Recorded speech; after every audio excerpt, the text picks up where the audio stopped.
Happy Monday. Super Bowl 60 is set and ready to go, and it is going to be a Super Bowl rematch for the ages. She's Caroline Fenton. I'm Jason Fitz. This is Yahoo Sports Daily for the next 2 hours. We're going to get you caught up on everything from the weekend. Got a lot to get through, plus some great guests. Mike Florio from Pro Football Talk going to join us. We're just going to absolutely roast Frank Schwab, even though there's not power rankings to roast him on. We'll find something, but we start with the Super Bowl matchup, specifically the NFC Championship. Now, we know we've got Seattle taking on the Patriots. We'll get to the Patriots side of this in just a second. Calm down, New England fans. Let's start with the NFC Championship game. 11 years later, we've got Seattle headed back. This one felt so different to me, Caroline, because we spent all week talking about round 3 of this matchup and the fact that the first 2 games were so close. And could the Seahawks handle the pressure? And that man right there, Sam Darnold, stepped up, stepped out, and showed the world just how good Sam Darnold can be. Oh, man, he absolutely lit it up. He lit it up. And Fitz, if you would have told me that Matthew Stafford threw for 375 yards, 3 touchdowns, no picks, while Sam Darnold threw the football 36 times, I would have said congratulations to the Los Angeles Rams for getting back to the Super Bowl. Because I said on Friday, the Seattle Seahawks formula for winning games, getting to the Super Bowl, and winning the Super Bowl is playing great defense, running the ball well, and not asking Sam Darnold to do too much. Because let's be honest, let's acknowledge the elephant in the room. Sam Darnold has the reputation of crumbling in the biggest moments and in the biggest games for a reason, because he's had a history of crumbling in the biggest moments and in the biggest games, but not last night. Last night, I think, was enough for us to stop calling Sam Darnold the guy who poops his pants in big games, because Sam Darnold balled. Sam Darnold had himself a game. You know, that big throw to Rashid Shaheed early in the game, a couple of big throws to JSN. He wasn't holding back. Clint Kubiak, the offensive coordinator, wasn't holding back.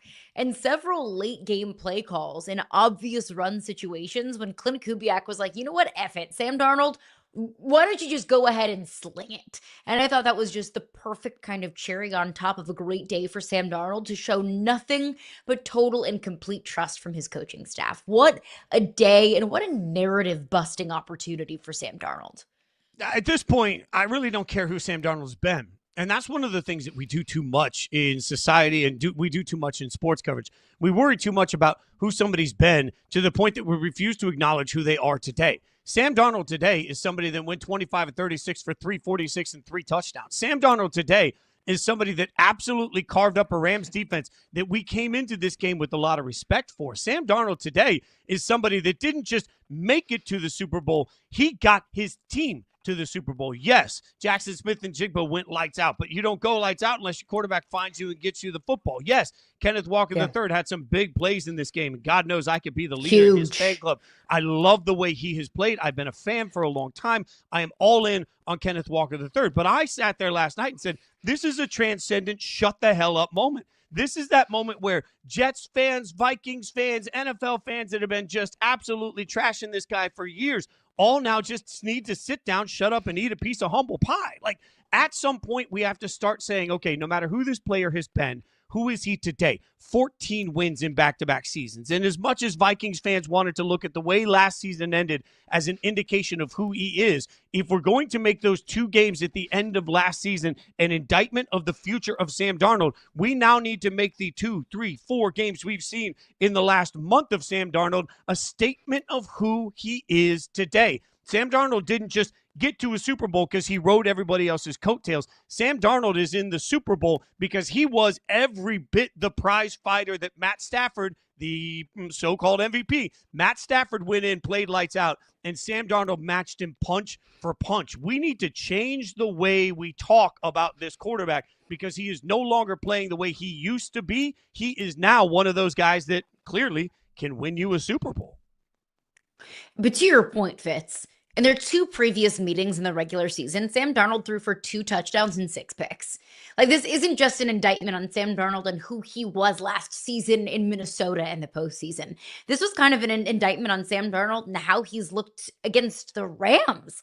That the team that just kind of felt like was his number one bugaboo. Like, maybe Sam Darnold doesn't have a big game problem. Maybe Sam Darnold has a Los Angeles Rams problem. But Sure. in fairness, like you just mentioned, Matthew Stafford, the likely MVP. And when he had a stat line that was essentially flawless, 22 of 35, 375 yards, 3 touchdowns, 0 interceptions.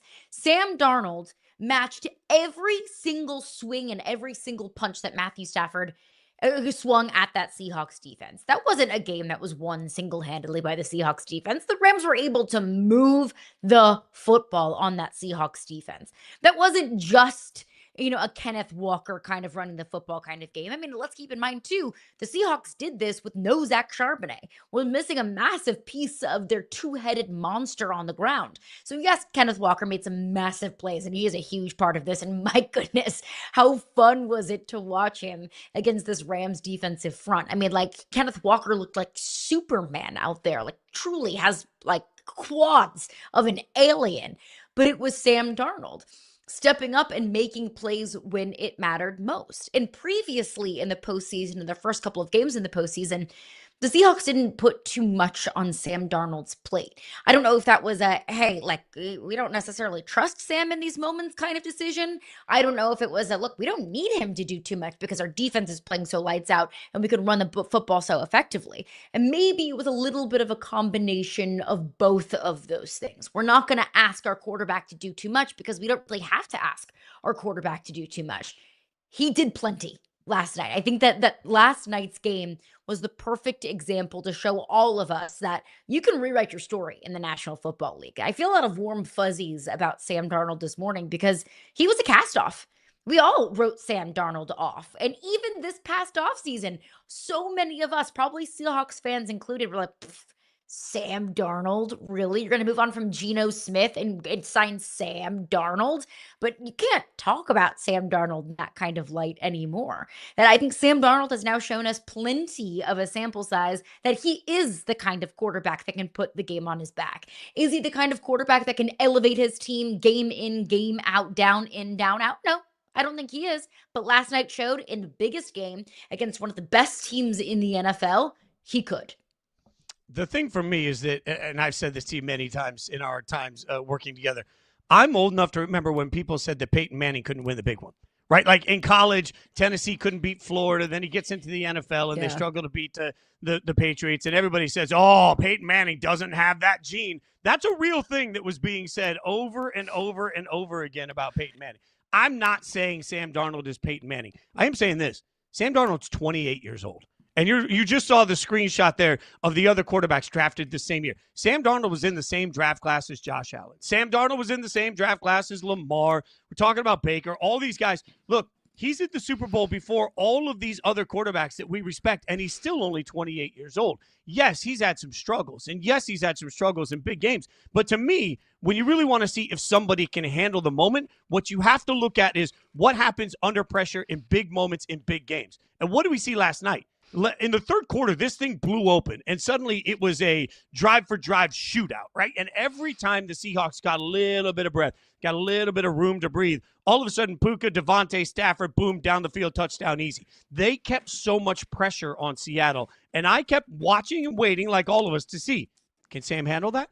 And he looked calm. He looked cool. He went through his progressions. Nothing seemed too big for him. He never seemed overwhelmed. That I think is such a huge statement to how he played yesterday. It's not just that he put up great numbers. It's that he looked like he was owning the moment, every single moment they needed. And then think about late in this game, and we'll get to this in just a second, but late in this game, when they take over with a few minutes left to go, and they are deep in their own territory, at their own about 4-yard line, and all of the Rams need the ball back. Nope, they didn't get the ball back, in part because Sam Darnold was able to convert some big throws, in part because Sam Darnold kept everything under control. It was impressive. Let's talk about that fourth down, though, because you're down by 4. Yeah. It's 4th and goal from about the 4-yard line. The Rams choose not to kick the field goal, which would have made it a one-possession game. Instead, they go for it. They do not get it. What do you think of McVay's decision? As it turned out, they didn't get the ball back until there was about 25 seconds left. So by giving the ball back to Seattle, they never really got it back. It turned out to be a key decision that lost them the game. What do you think? Yes, I thought that was a perfect example of Sean McVay, Mike McDonald, offensive mastermind versus defensive genius, mano y mano in football in its purest form. NFC Championship game on the line, a trip to the Super Bowl on the line. You're in the red zone. Put up or shut up time. And Mike McDonald won that duel between offensive mastermind and defensive genius. I hear a lot of people critiquing the fourth down call. But I want to go back to third down because, like you just said, if you kick the ball there, you're still down one, and there's no guarantee that you get the ball back. Whether you don't get it on fourth down or kick it, take the points, and you're down one, you're still going to have to drive the field on your next possession. Now, the difference is if you don't get the fourth down, you're going to have to score a touchdown versus only having to kick a field goal and winning the game. But still, either way, you're going to have to get the ball back with enough time to drive the field and score. So I have no issue with Sean McVay in that moment saying, F it, we're going to try and win this football game. We don't want to make it close. We want to take the lead. I have no problem with Sean McVay deciding to go for it on fourth down in that moment. But I do want to go back to third down.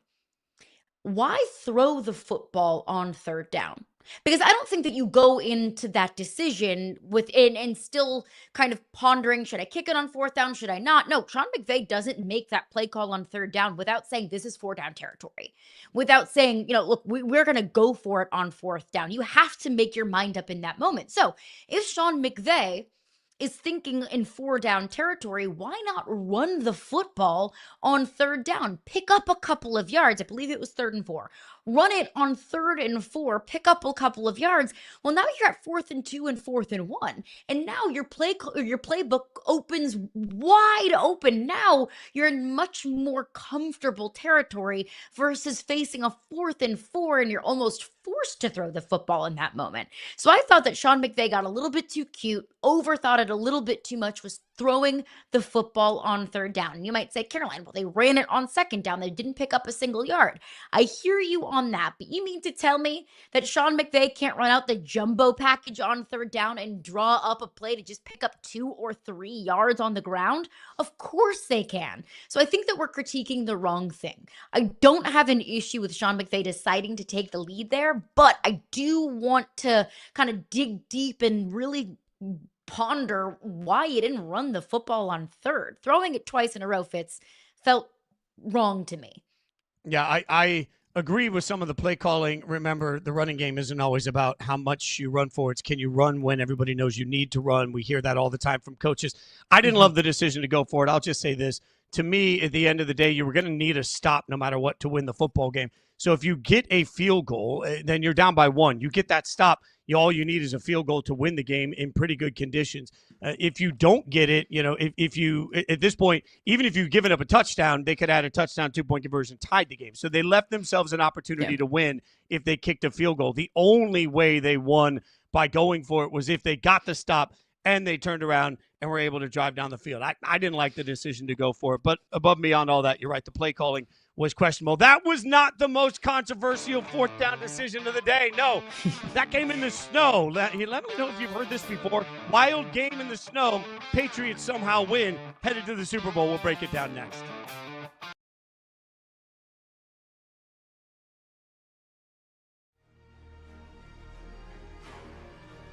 At the very top of my list, we need finality to Aspinall versus Gunn. Yeah. We need finality to this. Have to. I just want to see this fight play out because guess what? It was a very entertaining fight and it was playing out in a way that I think a lot of people didn't think it would play out. So I need to see that fight. I have to see that fight. The division needs to see that fight. They both need to see that fight. They both earned it and deserved it, and we can't move on without that fight.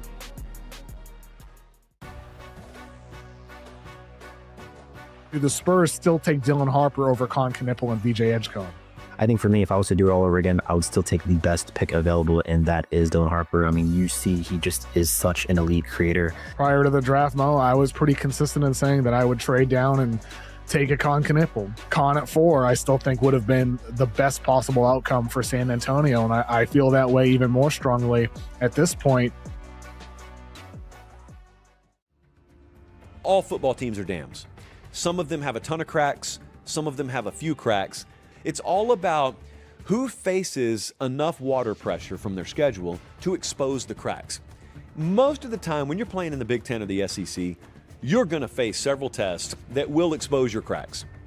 I don't think Ohio State did this year. They faced Texas early in the year, and they just never faced enough pressure to expose the cracks. Did you notice that the scoring totals had fallen in the new year, that the New Year's resolution apparently was to bring physicality back? A couple of years ago when it was all of a sudden everybody scored 50, 60, 70, and then like the air went out of the ball for a month, and it was like in the middle of the season, the way the rules were being called kind of changed and scoring started to drop. Look, to be fair, Dan, it could be, hey, everyone just magically figured out how to play legal defense. You think of how Stidham played today? Oh, I thought he fought hard in tough conditions. I think we're going to look at the film. I know this. I'm going to look at it and be critical of myself. And I think there were a number of things that we just had to do better. You know, we didn't finish some runs. We dropped some passes again. Felt like that was a problem all year. You know, early when we had the momentum, we didn't, like, it felt like, let's just say, most first half, and we didn't come away with enough having had that momentum and that field position. Anytime a coach sits at the podium and tells you they're going to be critical of themselves, but then spends the rest of the answer talking about the mistakes everybody else made, it feels a little strange. And look, I'm not saying that the Broncos individually are not without blame for why they lost a wild game. Anytime you lose a game 10-7, when you think about that, it comes down to the margins. Everybody owns some of the mistakes. But Caroline, Sean Payton didn't have as much to say about his own mistakes. And you could argue that there were many coaching calls here that were questionable throughout the course of the game. In fact, I'll make the blatant statement. I think Mike Vrabel kicked Sean Payton's ass in this game. Mike Vrabel was a much better football coach in the AFC Championship game than Sean Payton. You have any issue with sort of the way Payton handled that at the podium? Yeah, I do. Because when he says, I'm going to be critical of myself, how valiant of you, Sean. I don't think there's a person that's waking up this morning and saying, man, the Broncos lost that game because of X, Y, and Z. I think everyone is waking up and saying Sean Payton is squarely the reason why the Broncos lost that football game, even with a backup quarterback, even in incredibly snowy conditions. I view that one decision to go for it on fourth down instead of kicking it and taking the points squarely as the reason why the Broncos lost that football game. And of course, they turned the ball over far too much. You know, the Patriots get a strip sack, they turn that into a touchdown, and of course, the turnover late in the game. And you know, you can't do those things and expect to win football games. But also, you can't go for it deep in your opponent's territory on fourth down in a game where everyone knew, I knew, Fitz, you knew, everyone watching that game knew, anybody who's watching these two teams all season long knew that points were of the essence. Points were going to be the most important thing. We knew that this was going to be a low-scoring affair. The points were going to be so important, and Sean Payton just left him out there and said, no thanks. No thanks, we're good. With a backup quarterback, knowing that the conditions were going to be as bad as they are. We've all got weather apps on our phones, okay? I'm sure Sean Payton knew what the weather was going to be like. That he's not going to take the gimmies, I thought that was an epic disaster of a decision, Fitz.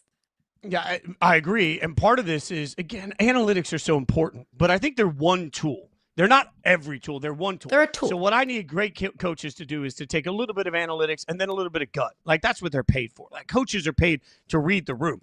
All of us watching the game saw one important thing in the first quarter particularly.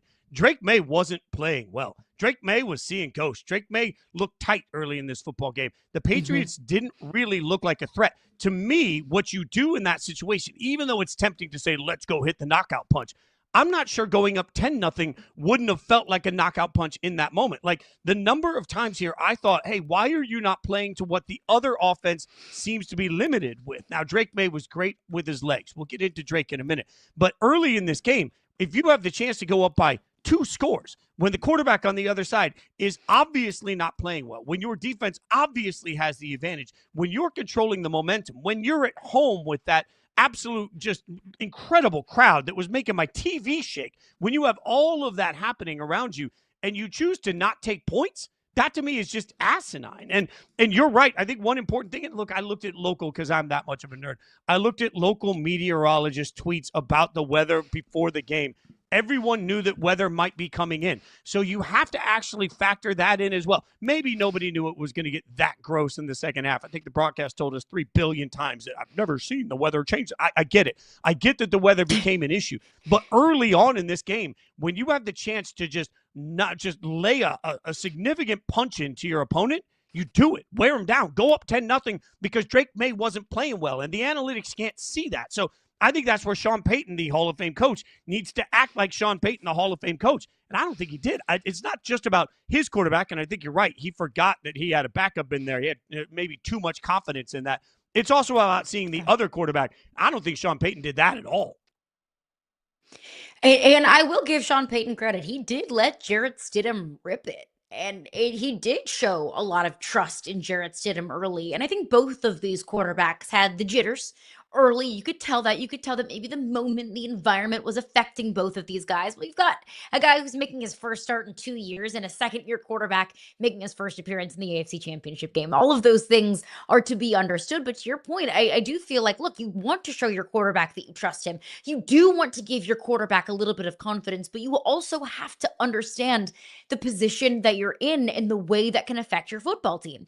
Because it's not just missing out on the points. Like, yes, going up 14-0 is much better than going up 10-0, but I'll take the points, period.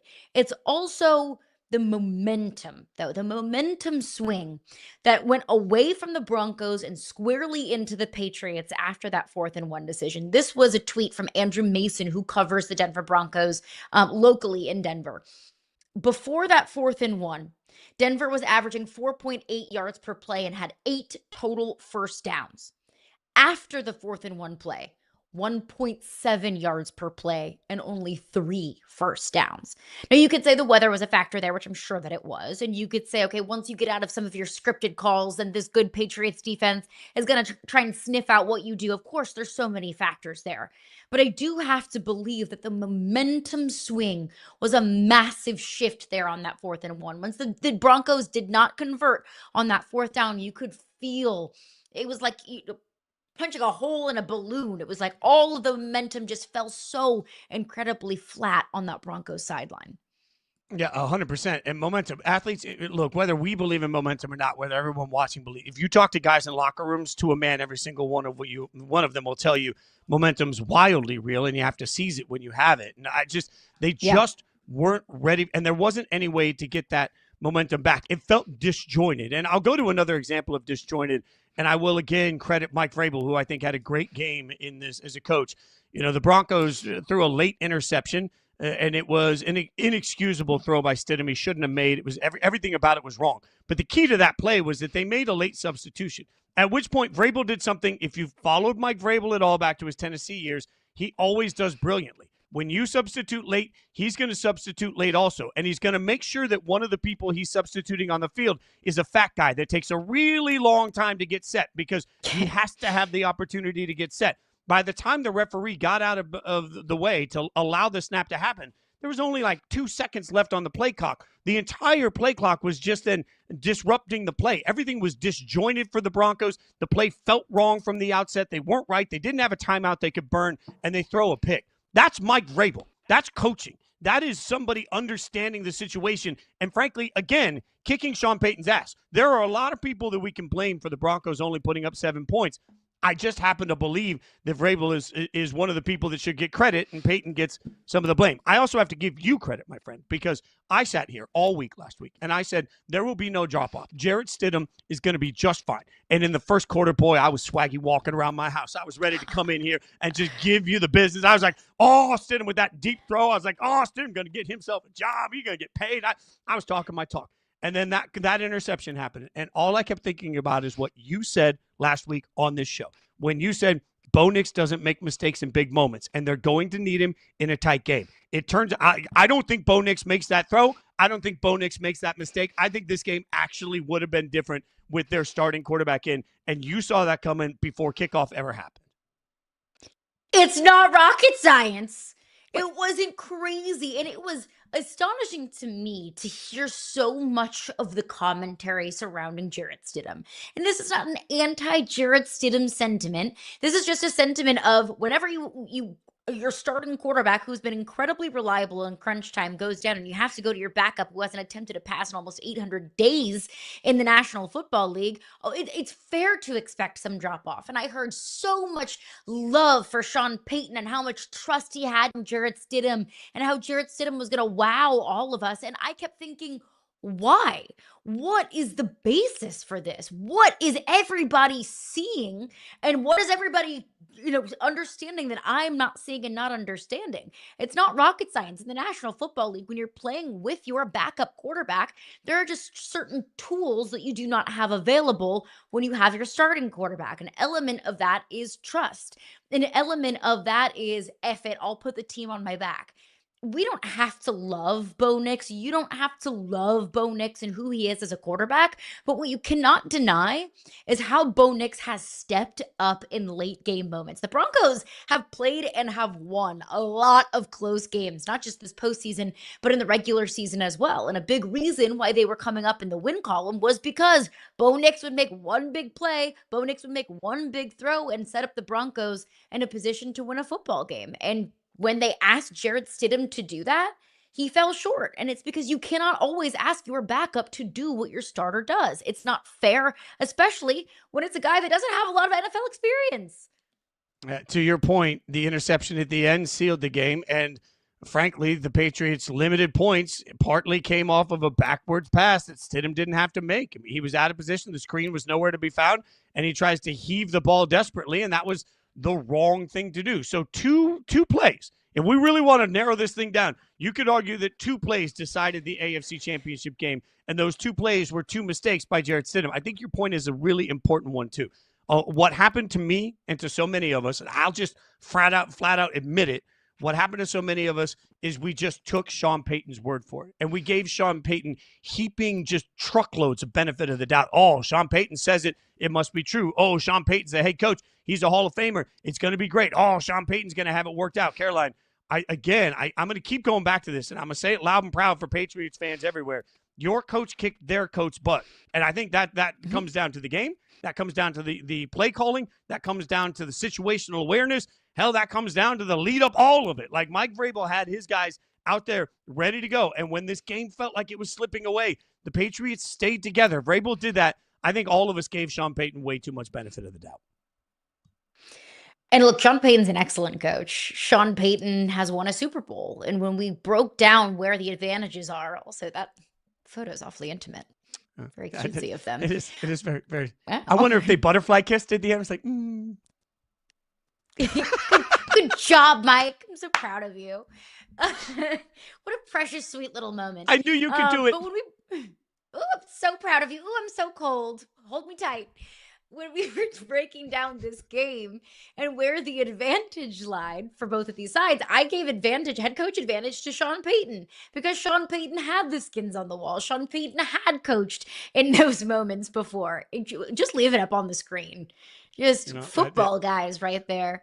Football guys doing football stuff. But, while I gave Sean Payton the coaching advantage, while I gave the Broncos the coaching advantage, and while Sean Payton didn't make all of these bad decisions, it was just one bad decision that did feel like the difference in this game. And when the margins are razor thin, when you're playing in an AFC Championship game, every single decision matters. We said the same thing about Sean McVay's goal line decision making on 3rd and 4th down against the Seahawks. That is one big reason why the Rams are not headed to the Super Bowl. Coaching decisions in the biggest moments, in those moments, they matter, clearly. I just can't get over that picture. That's all I'm going to be thinking of. If I could butterfly kiss anybody, it'd be Frank Schwab. Frank Schwab's going to join us next. We'll get his thoughts on whether the Patriots are great or just lucky. And what do we make of that dude now? Woo. We'll talk to the great Schwab next.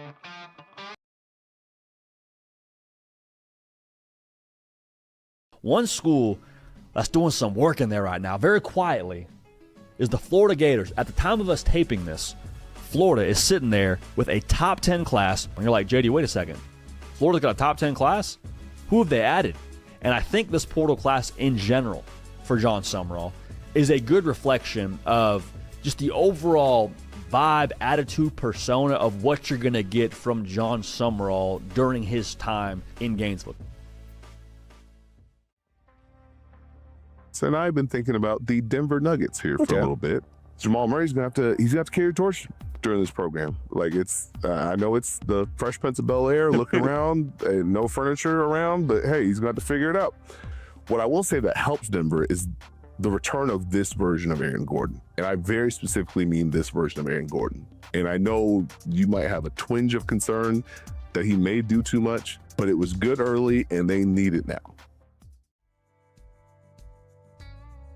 Have you had a chance to kind of unpack all of it? Yeah, I don't know that I have yet. I think it's just another reminder of how wild pro football can be. I've lived it so many times. I mean, I think going back a little over 2 years ago when I tore my Achilles to now, there's been a lot of curveballs and a lot of change. And I was told a long time ago in pro football, you got to be comfortable with being uncomfortable. And I'm reminded of that time and again.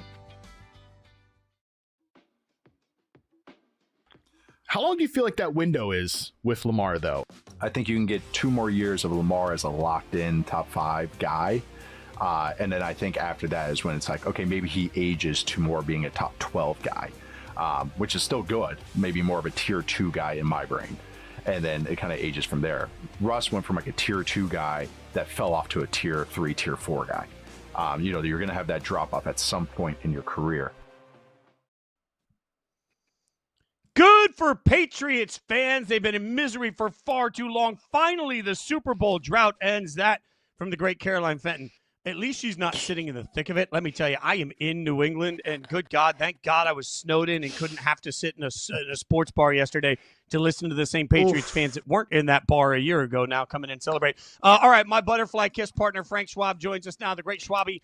Frank, appreciate it. Look, now, I'll say this clearly. They don't put an asterisk on a banner that says they were lucky. So if you win, who cares? But that being said, Pats, team of destiny, lucky, good. Where are you on New England? This whole idea that the Patriots are lucky or a fraud or a fluke or what, it makes no sense to me. It really doesn't. Guys, they're 17-3 this season. We've talked about this before. This is not college football. You cannot schedule the Citadel for homecoming. You're playing NFL teams. They've just beat 3 straight playoff teams to make the Super Bowl. I don't get this. I know that people want to discount the Patriots because they don't want the Patriots to be back. And Caroline's going to send off sarcastic tweets and all that kind of stuff's going to happen. But this is not some this is a 5-win team that lucked its way into a Super Bowl somehow. No, this is a very good, well-coached football team with a guy who's probably going to finish second in the MVP race in Drake May, a quarterback. I don't get where this is coming from. I really don't. The Patriots are good. Are they going to win a Super Bowl? I don't know. We'll talk about that, I know. But this notion that the Patriots just had some horseshoe stuck up their keister and that's why they're in a Super Bowl, it's just wrong. This is a good football team. Yes, they had an easy schedule. Good for them. They took advantage. You know, also had an easy schedule. 1999 Rams. We don't talk about them being lucky anymore. We're not sitting here 25 years down the road saying, oh, Kurt Warner, that was a fluke because this was his strength of schedule. Strength of schedule has never even been a thing. Strength of schedule, let me go on a rant here, Fitz. You know I like to do that. Strength of schedule is only being brought up this year because people want to justify their vote for Matthew Stafford for MVP. That's it. It has never been a thing in our lives when we talk about NFL football. NFL football, you're playing tough teams every single week. Now, all of a sudden, because we need some justification to vote for Matthew Stafford, which is a fine pick, by the way, just do it. You don't got to make excuses for it. Now we're making this big deal up about strength of schedule, and that has permeated into the Pats as a team and saying they're lucky. They're not lucky. They're very, very good, deserving AFC champions. Caroline, let me jump in real quick. Frank, I want to ask you a follow-up question because we worked together for a long time. All right, so you were first of anybody I heard anywhere a year ago saying, hey, Washington's going to take a step back because if you look at them, they weren't that great. I know they went to the NFC Championship game, but that wasn't sustainable. I'm going to ask you now, since you saw that ahead in Washington, do you think that the Patriots are sustainably back? Yes, I do. I do. I think their draft class this year is very good. And it's Drake May. Like, Drake May's there. I get it. You're going to say Jaden Daniels. What about him? But I think that this is a better foundation than the Commanders had. The Commanders did have a really old roster coming into the year. They won a ton of close games last year. We remember the Hail Mary and the overtimes and all this. I don't see that with the Patriots. Are the Patriots going to go 14-3 in the regular season next year and make a Super Bowl? Probably not. I'd vote against that. I don't think they're going to go 16-1 next season. They're probably going to take a step back, but not like the Commanders. They're on solid footing here. This is a good Patriots team, and a big part of that is Mike Vrabel. Like, Mike Vrabel is going to be coach of the year, and for good reason. How the Tennessee Titans let him out the door, I have no idea. Did you see the stat? I wish I could credit it right now, that the Patriots have more wins since mid-December than the Titans have since they fired Mike Vrabel. Like, that, it's just unbelievable to me. But I think the combination of their young, talented core, their quarterback, and their coach means that the Patriots, yes, they're going to take a step back next year because 14-3 is hard, but not a big step back. I'm glad you bring up the Titans, Frank, because I think that there are two groups of people that are bemoaning the Patriots being back in the Super Bowl. One group is Jets fans, Bills fans, Dolphins fans, and the other, the people that hate you. The second group is your exes. So who do you think woke up saltier today that the Patriots and Mike Vrabel are in the Super Bowl? Is it Amy Adams Strunk, the owner of the Tennessee Titans, or is it Bill Belichick? Oh, wow. Oh, I didn't expect you to throw Bill out there. I think Bill's probably happy for Vrabel being a former player of his and all, but I don't know if Amy Adams Strunk even watches the NFL. I don't know what she's doing. That's what I said. don't even know if she's. I mean, there was a report that like, oh, Amy Adams Strunk is going to join the second round of interviews for the Titans head coaching search. Like, she had something better to do during the first round of interviews. Like, Amy Adams Strunk wasn't involved. Like, that was the story to me. Not that like, oh, she's going to sit down on a Robert Saleh's second interview. Like, why wasn't she there for the first one? So I don't know if Amy Adams Strunk is paying enough attention to really get in this conversation. So maybe it's Bill. Maybe Bill's like, oh, I can't believe this Patriots team that I brought into disrepair is back in the Super Bowl.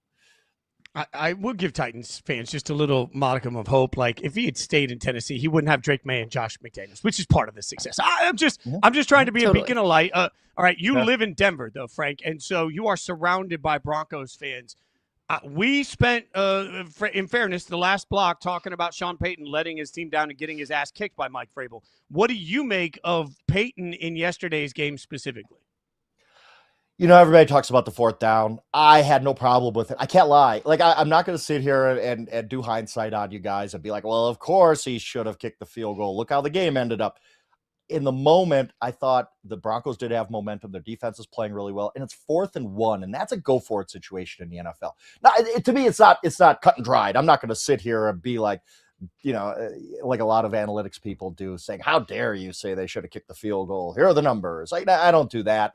I think it was a coin flip, and Sean Payton just said, let's be aggressive. Let's try to go up 14. Everybody was saying like, well, you had to know it's going to be a low scoring game. Like, you got to take a field goal. Well, if you know it's a low scoring game with a backup quarterback and you got a chance for 7 more points, don't you go, you can make the same argument for going for it. You can say, this is going to be a low scoring game. 7 points could put this game away. So I had no problem with the decision to go for it. I hated the play call. I thought it was a bad play call, but Payton explained it. He said, look, we're going to run against them, but they came out 6 defensive line front. So we didn't feel like we could run against it. We went with this play. Obviously, we saw the play stood him pressured right away and threw it low and incomplete. It looked bad, but he even said, like, going back and looking at it, the run was probably the better decision. That's where I had a problem with it. Not the decision to go for it on 4th. I'm fine with it. That's the NFL in 2026. You get aggressive on 4th downs now, especially 4th. This wasn't 4th and 4, 4th and 6. 4th and 1, you should be able to convert in the NFL. I just didn't like the play call. Let's go to another Sean who made a decision that has been highly criticized in a conference championship game. Sean McVay deciding to go for it on 4th and 4 deep in the Seahawks territory late in the NFC championship game last night. Your thoughts on Sean McVay's not just decision to go for it, but his decision making in that sequence as a whole? Yeah, I didn't love it. I'll be honest with you. I thought, it's 4th and 4. There's differences to me. There's a big difference between 4th and 4 and 4th and 1, especially when you're inside the 10-yard line, that constricted space. It's going to be tough to pick up 4th and 4 right there. So immediately I thought, I don't know what Sean's going to do, but I think I kicked a field goal here. You're down 1. And you got 5 minutes left. You got to trust your defense to get one stop. And I think if you get Matthew Stafford the ball back with minute and a half left, 2 minutes left, I think he's going to drive you down and get that field goal. We saw that's not how it played out. They got the ball back with like 10 seconds left or whatever. But yes, I understand him going for it there because you're within the 10-yard line and it makes sense. How often are you going to get a shot at a touchdown there? But I think he would have been fine to kick the field goal and say, my defense in the last 5 minutes of this game can get one stop and get the ball back to the MVP of the league to drive us down for a field goal. All right, so let's talk about the winning quarterback in that game was Sam Darnold. And again, Frank, I remember just a few months ago when we were on Inside Coverage together, and I kept saying, hey, Vikings fans, you're going to regret it. You're going to regret Sam Darnold walking out the door. And Vikings fans went after. So look, my very professional response to Vikings fans is, how you feeling now? What was your professional analysis of what we've actually seen? Has Sam Darnold turned such a corner that we can forgive his past and just accept this new Sam Darnold? I think so. I mean, people, I don't even really know why that people are so quick. Anytime Sam Darnold makes any bad play, it's like, oh, see, he's a fraud. He stinks. Like, well, why? He has played. I can't even do the math in my head now. It's 38 games over the past 2 seasons, 37 games over the past. He's had like 2 bad games, 3 bad games, maybe. Like Sam Darnold has been a really, really good quarterback. Is he Patrick Mahomes? Is he Josh Allen? No, he's not, but he's a very good quarterback you could build around. And look, I want to give, I have to give props to the Seahawks here because a lot of teams, most teams in the NFL, especially the bad teams, if you're stuck in the middle of the road at quarterback and like this guy really isn't taking us to a Super Bowl, what do? You pay him anyway because you're like, well, this is the safe call. We don't want to get fired if we change quarterbacks. Twice in the past 3 years, the Seahawks have made bold trades at quarterback. The Russell Wilson trade, which, by the way, brought back a lot of picks that helped them win this NFC Championship, and then Geno Smith last offseason. They kind of just said, you know what, John Schneider, their GM, I have enough job security where I could do this because I think it's right for the franchise. And what did they do? They traded Geno Smith to some team. I can't remember Fitz. I don't know where he went, but that didn't work out because the Seahawks knew we're not going anywhere with Geno Smith. Let's do something different. Where most teams would say, we can't trade Geno Smith. What if the next guy stinks and we all get fired? So I give a lot of respect to the Seahawks front office for saying, this is not getting us to a Super Bowl. Maybe Sam Darnold can. We saw him play really well with the Vikings last year. We're going to try this next. I would like to say that has a template for the rest of the NFL, but I know better. I know these NFL teams are still just going to say, well, what can we do? CJ Stroud, that rookie year, we got to pay him $55 million a year. What else are we going to do? Like that's going to this is just going to keep repeating itself, and the Seahawks are going to keep kind of running circles around everybody. Kind of feels like career resurrection has been the key for so many teams over the last couple of years. I look at Daniel Jones in Indianapolis. I know that kind of fell off the rails once he got injured, but still, that was kind of, I don't want to say a cautionary tale, but maybe a message to the rest of the league that just because we have our minds made up about what a certain guy is or what he can be, doesn't necessarily mean that that's what he's going to be for the rest of his career. But now we get Patriots and Seahawks in the Super Bowl, a rematch of what we got 11 years ago. You have said that Super Bowl matchup between the Patriots and the Seahawks was one of the greatest games in NFL history. Does this version of Patriots Seahawks have the makings of being another all-timer? I don't like to correct you, Caroline. You're usually right about most things, but I have said it's the best game in NFL history. I believe Super Bowl 49 is the best game ever played. So yes, I know. How dare you? But no, I do think that was the best game in NFL history. I don't believe this one is going to take over as the 1B to that game, but I like this matchup. I've heard some complaints about this matchup, like, oh, whatever, Sam Darnold and the lucky Patriots team. These are 2 14-3 teams. The Seahawks, we've been looking for a great team all season, and here the Seahawks team is 16-3, including the playoffs. Their 3 losses have come by combined 9 points. The Seahawks team is very, very good. There's stars on both sides of the ball for them. Mike McDonald is already a coaching star. He's kind of the defensive McVay. He was kind of touted as that, and it's become that unbelievably. And again, I think this Patriots team is really, really good. I think the criticisms of them is just sour grapes. People still see the helmet and hate the Patriots because of the 2 decades of dominance. Now, this Patriots team is really good. I think there's a fantastic Super Bowl matchup. Nope, it's not going to be Super Bowl 49, the greatest NFL game ever played, but it's going to be worth your while on Super Bowl Sunday. I think it's a really good one.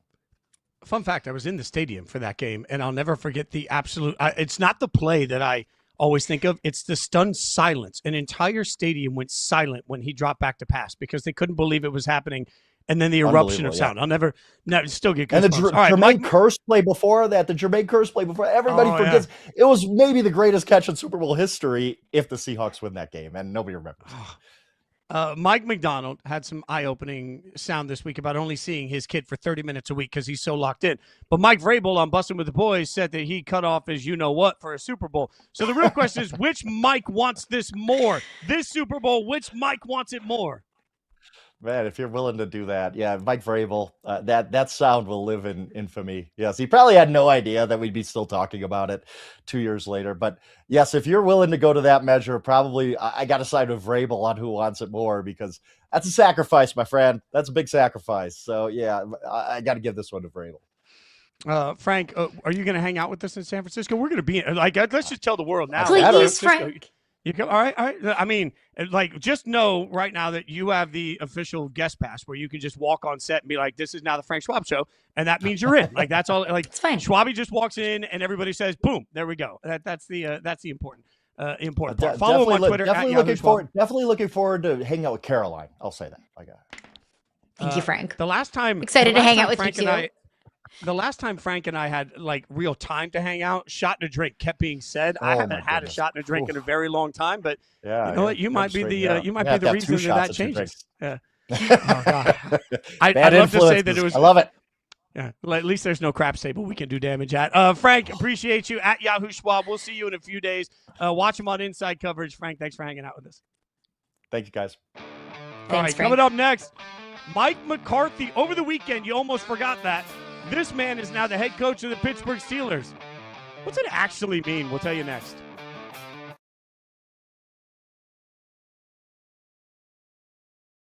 Penn State has imported Iowa State. It's the best way I could explain it.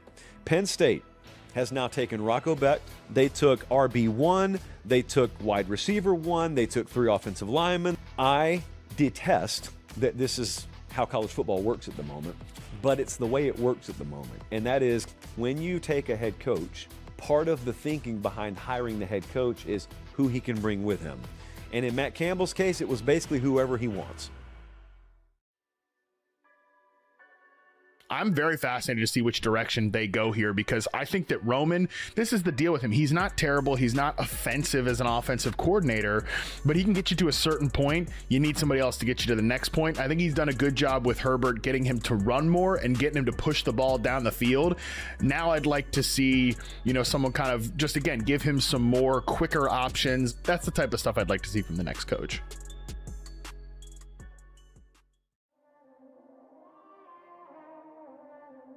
Tom Aspinall, Cyril Gahn, that needs to be resolved, right? Hamzat Shemaiah versus Sean Strickland. But I will accept Hamzat Shemaiah versus Fluffy Hernandez. If Fluffy beats Sean Strickland, I'll take either of those. Here's another one of my, but you accept these as secondary. 100%. Armin Sarukian versus UFC lightweight champion. We cannot just keep having Armin doing grappling matches and eating and all this stuff. He must kind of okay fight with for it. No, I'm not. No. I know you love it. You get the first pick in the underrated player draft. Who are you taking? Jalen Duren has never made an All-Star game. He's never made an All-NBA team. He's gotten so much better as a scorer this year.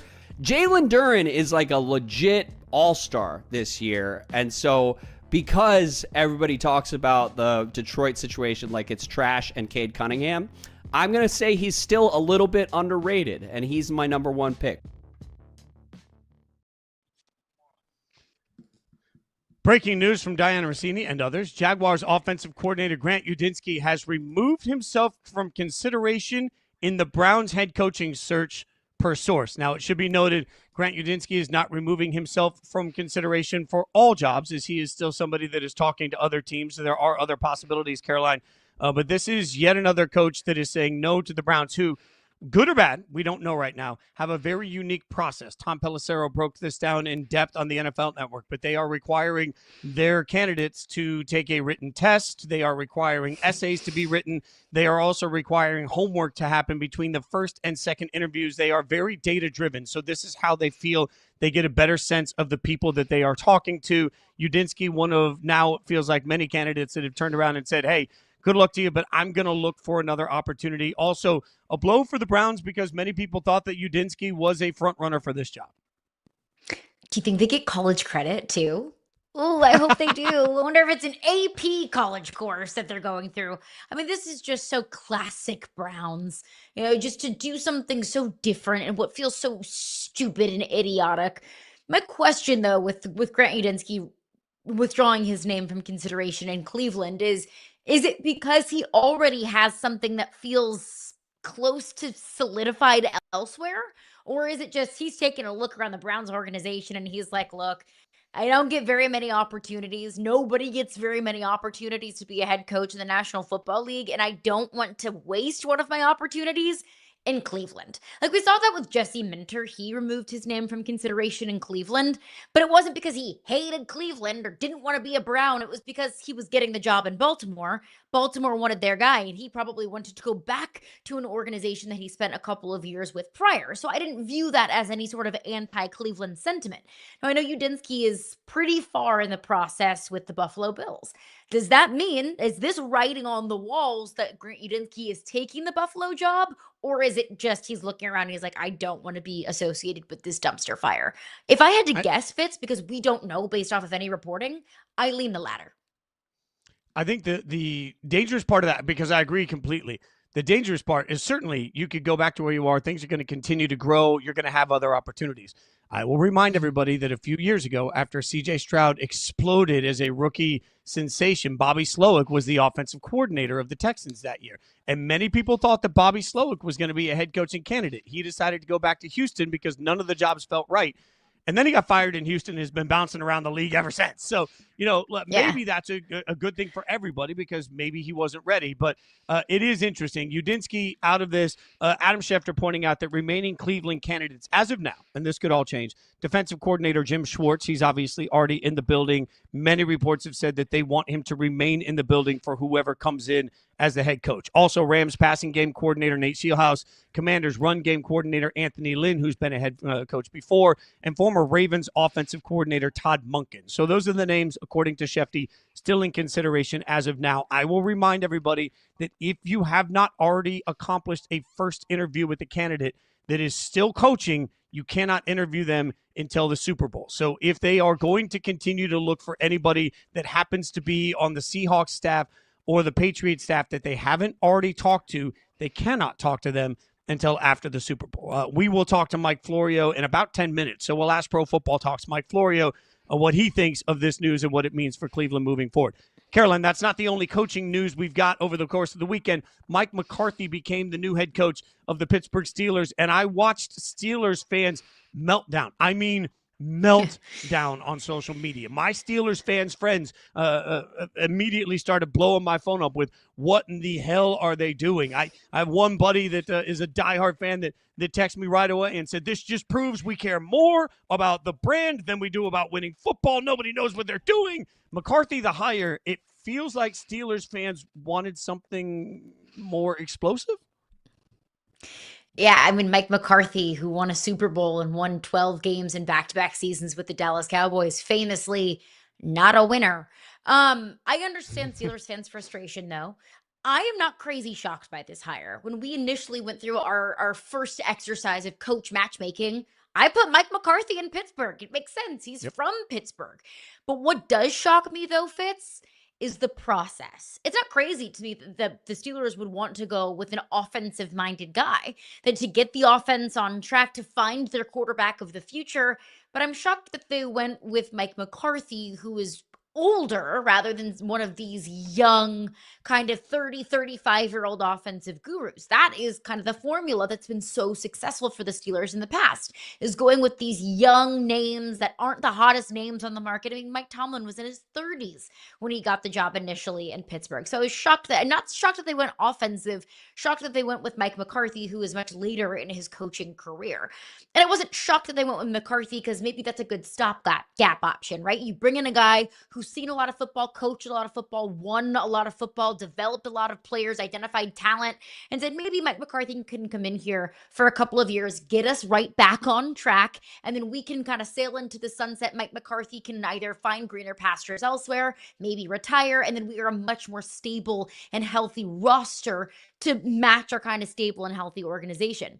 But then they signed him to a 5-year deal. So that didn't really make a whole lot of sense. And I thought, okay, maybe it makes sense that the Steelers land with Mike McCarthy because they went through all of the other interviews with younger coaches and they just didn't think that it was a good fit. But they didn't. The Steelers never interviewed Chris Shula. The Steelers never interviewed Nate Scheelhaus. There are so many names that the Steelers never even talked to, and they hired Mike McCarthy so early in this coaching process. So while I agree with it in some ways, and I think it makes sense in some ways, it doesn't make total and complete sense when you look at the entirety of the process. Especially on Saturday. Like, if you wanted to talk to anybody that might lose over the weekend, you could have hired McCarthy on Tuesday or Wednesday. Was there a bidding war for Mike McCarthy that I missed? I see everybody keep saying, does this mean Aaron Rodgers will come back? Steelers fans, I'm telling you, that is your worst nightmare. That is hell. If you end up with Mike McCarthy and Aaron Rodgers, guess what? You might win a playoff game. Great. Okay, if that's really what you wanted, you want one playoff game, fine. You ain't winning a Super Bowl that way. There's just that's not happening.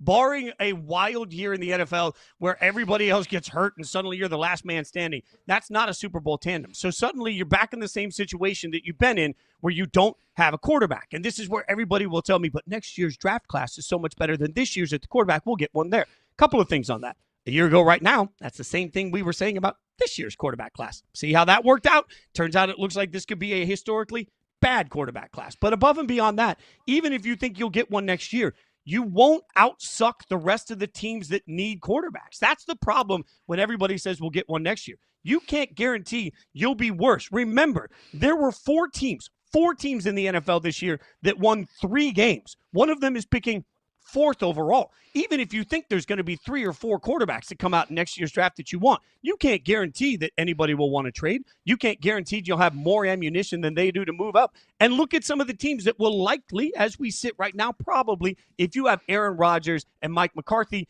teams like the Jets, the Cardinals, the Browns, maybe New Orleans. Let's see what they do with their quarterback situation. Miami's going to need one. Atlanta might need one. Indianapolis, depending on what's happening, could need one. The Vikings could need one. It's easy to get to at least 8 teams picking ahead of where the Steelers would likely be picking a year from now if you buy Vegas's win totals. 8 teams above them that all need a quarterback. So if your answer is we'll win games this year, we'll have some fun, Aaron Rodgers will help us, and then we'll get a quarterback next year, you won't. Like, that's just not going to be a path. So what are you going to have? You're going to have 5 more years of, do we have a guy? Do we have a guy? How do we find a guy? We'll take Malik Willis, and maybe we can develop him. Like, it's just, you're playing Russian roulette with the quarterback position, and when you don't have a quarterback in the AFC, you cannot win football games. I also question how much Aaron Rodgers would want to come back to Pittsburgh because he has said several times part of the reason why he wanted to go to Pittsburgh in the first place is because he loved Mike Tomlin. I know he has a history with Mike McCarthy. I know they won a Super Bowl together in Green Bay, but did we all just forget that they didn't have a very good relationship? A pretty public tiff and a pretty public feud. And I know that Aaron Rodgers has come out publicly and kind of walked that back and said it's nothing but love now. But I don't know if I fully buy into that. And if I'm Aaron Rodgers, I don't know if I necessarily want to step into a situation in what is likely his final season of his career. Do I want to come to a team that doesn't look like it's really ready to compete? They're the oldest roster in the National Football League. It feels like this is all a recipe for the Steelers to continue this trajectory of going 9-8, barely squeaking in the playoffs, and not winning a playoff game.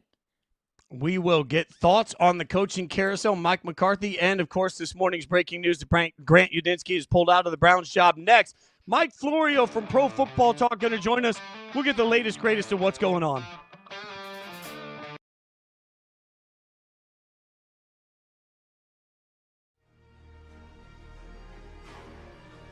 At the very top of my list, we need finality to Aspinall versus Gunn. Yeah. We need finality to this. Have to. I just want to see this fight play out because guess what? It was a very entertaining fight and it was playing out in a way that I think a lot of people didn't think it would play out. So I need to see that fight. I have to see that fight. The division needs to see that fight. They both need to see that fight. They both earned it and deserved it, and we can't move on without that fight.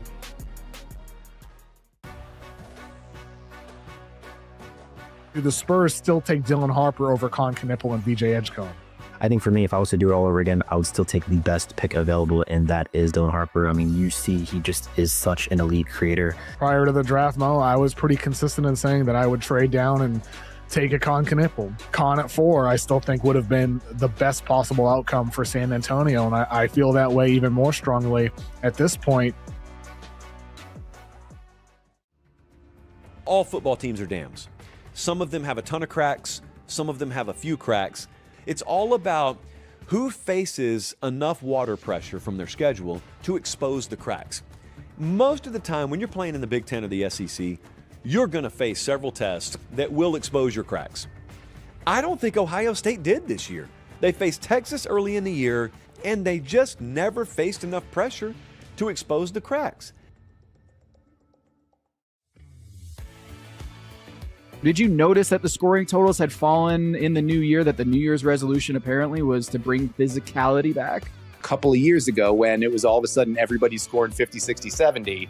And then like the air went out of the ball for a month. And it was like in the middle of the season, the way the rules were being called kind of changed and scoring started to drop.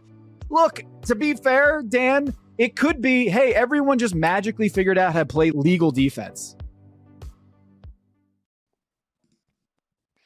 The 2025 New Year's resolution was to make all ebooks 99 cents. The 2026 New Year's resolution is to let it ride. 4 novels, more to come at less than $1 each. I'll learn how to read.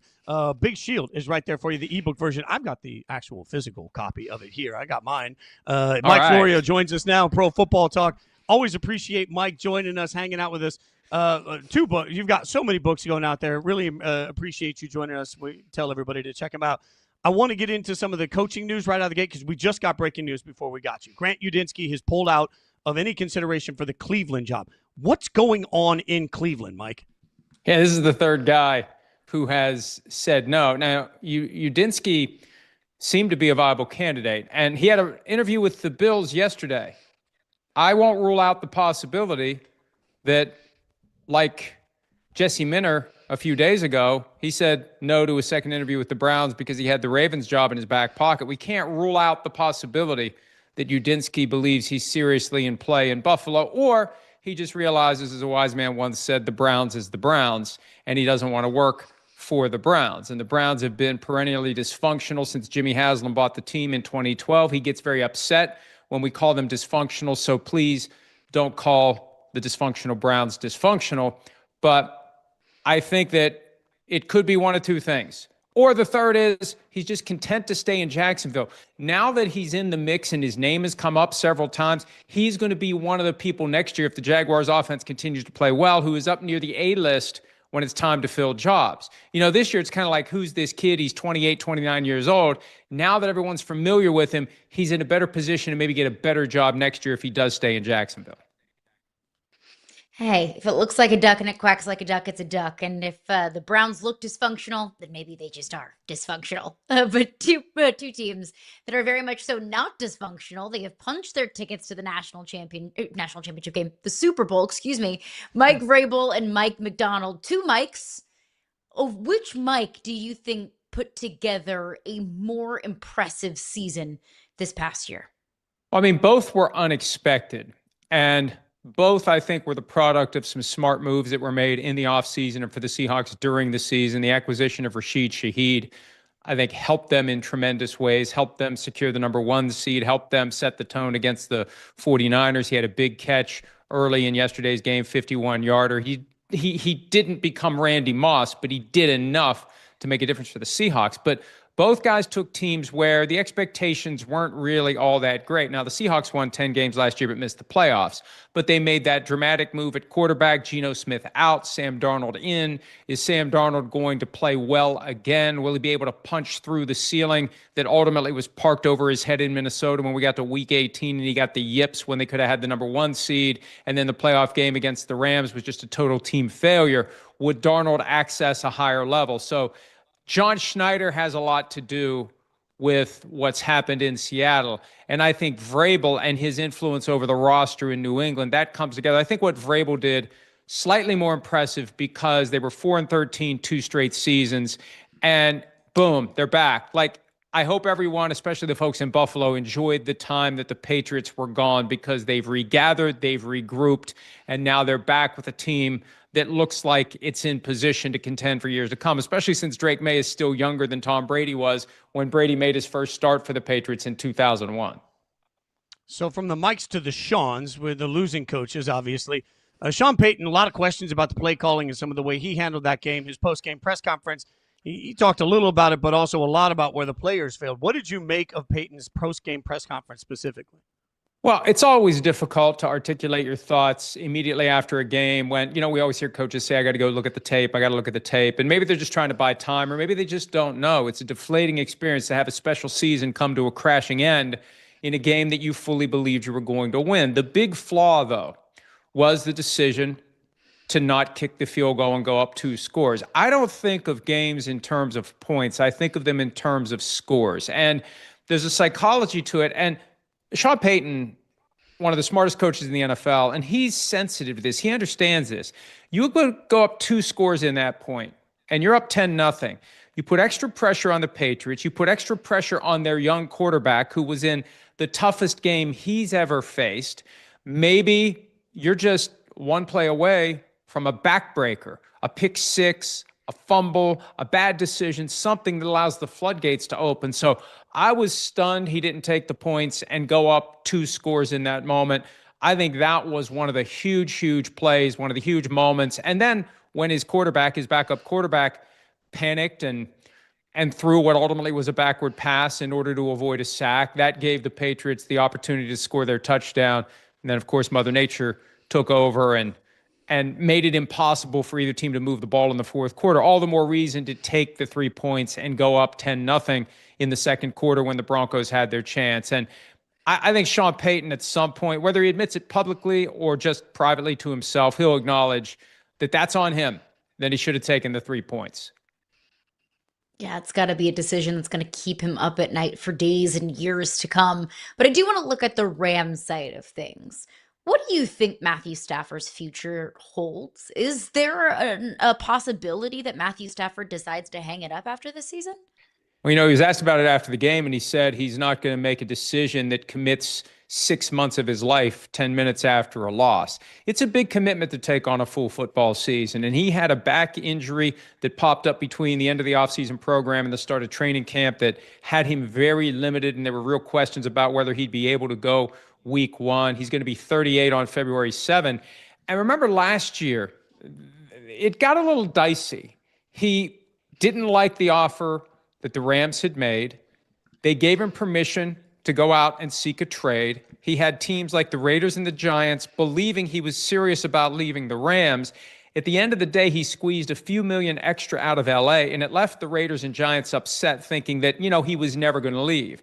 And now here we are back in this spot. He had an MVP level season. He may end up winning the MVP award. He's due to make $40 million in 2026. The Rams are going to have to give him a significant raise if he does come back. We could be back in the same spot where we're at the scouting combine and we're constantly looking for information about what Matthew Stafford is going to do and where he'll be next. And it may be harder this time to get teams fully involved because they're going to think, this is just another leverage play against the Rams, and the Rams are eventually going to offer him more, and he's eventually going to stay with the Rams. I can't imagine him walking away after a season like this, especially since the season ended one step short of what would be a second Super Bowl berth for him. I'd be surprised if he doesn't play another year. He's not like a guy who relies upon mobility, although he used it a couple of times yesterday. This is a guy who's got a rocket arm. It's still there, and he can keep going. I think the question is, how awkward will it get between now and March 11 between him and the Rams as it relates to how much the Rams are willing to pay him moving forward? And it's kind of a reward because they got a hell of a bargain this year for what they paid Matthew Stafford and what he gave to the team.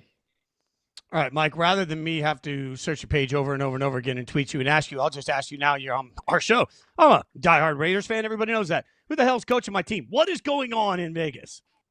Yeah, good question. Look, they need to make something happen there. And Tom Brady, even though the Las Vegas Review-Journal reported in January of 2025 that it's Tom's show now, he managed to avoid the scrutiny and the criticism for the disaster that became the 2025 season. And now he's fully involved in it. When they issued the press release announcing the firing of Pete Carroll, it was in there. Tom Brady is going to work in close collaboration with GM John Spytek. And now Brady is free and clear. School's out for him. His Fox duties are over. So they got to make a good decision about who the head coach is going to be. Joe Brady in the mix. Davis Webb is lurking. He's now available to be interviewed and potentially hired since the Broncos season is over. They got to make a decision about who their coach is going to be. And I thought it was very intriguing over the weekend when Brian Daboll's name finally came up. Because if Brady is going to be the one making this decision, I won't be surprised if he tries to tap into the Patriot way. And Brian Daboll won 5 rings as an assistant in New England. Brady knows him well, and that would be kind of a safe and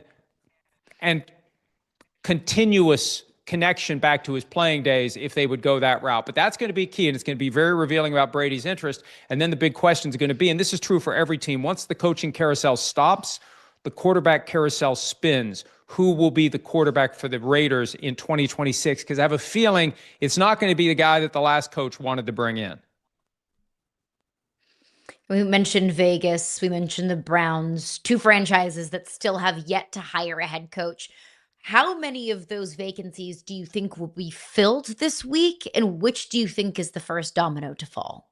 Well, the question is whether or not anyone is going to wait until after the Super Bowl for Clint Kubiak. And hey, Tom Brady may have decided yesterday from his perspective in the TV booth watching what the Seahawks did, I'm going to wait for Clint Kubiak. And we've seen that happen before. We've seen teams wait. We've seen the Colts wait, and they thought they had Josh McDaniels, and they found out that they didn't. So that's always a possibility. The longer that these jobs are open, the greater the likelihood that they're waiting for someone to become available. I could see, if the Cardinals are serious about Broncos defensive coordinator Vance Joseph, and I think he was hurt by the fact that teams go out and hire guys who are available and they don't wait for the guys who are still coaching. I could see Vance Joseph's name pick up some momentum, specifically in Arizona. But who knows? Look, the bad teams are always the ones that are back hiring coaches again. And you never can tell whether or not these decisions are going to make any sense. I know a lot of Steelers fans. I'm sitting 100 miles south of Acrisure Stadium, and they were perplexed and dismayed and flabbergasted by the decision by the Steelers to pounce on Mike McCarthy when they could have waited until this week to sit down again with the Rams assistants who were in play there. So I'm not saying the Steelers are dysfunctional, but generally speaking, dysfunctional teams do dysfunctional things. So that's part of the fun of this time of year. You never know what these teams are going to do. So what's it all mean for Clint Kubiak? Because I feel like Clint's name is constantly brought up for everybody as an option. Where's he end up?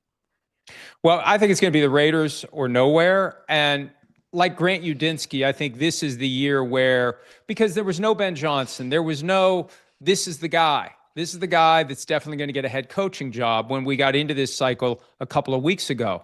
Kubiak will be, if he doesn't leave Seattle, he'll be a guy who hovers over the season next year, and people will be saying, and it's all, I don't want to say it's all media driven, but a lot of it is driven by how many shots of the guy in the booth or on the sideline during the games, how much we're talking about the guy. The owners become influenced by that. And the owners, they act like they do wide open searches and they don't know who they're going to hire. I'd say for most of these jobs, the moment they fire a guy, the owner knows who he or she wants to hire. So if Kubiak doesn't end up leaving the Seahawks after this year, he's going to be one of the A-listers as 2026 unfolds, along with Udinski.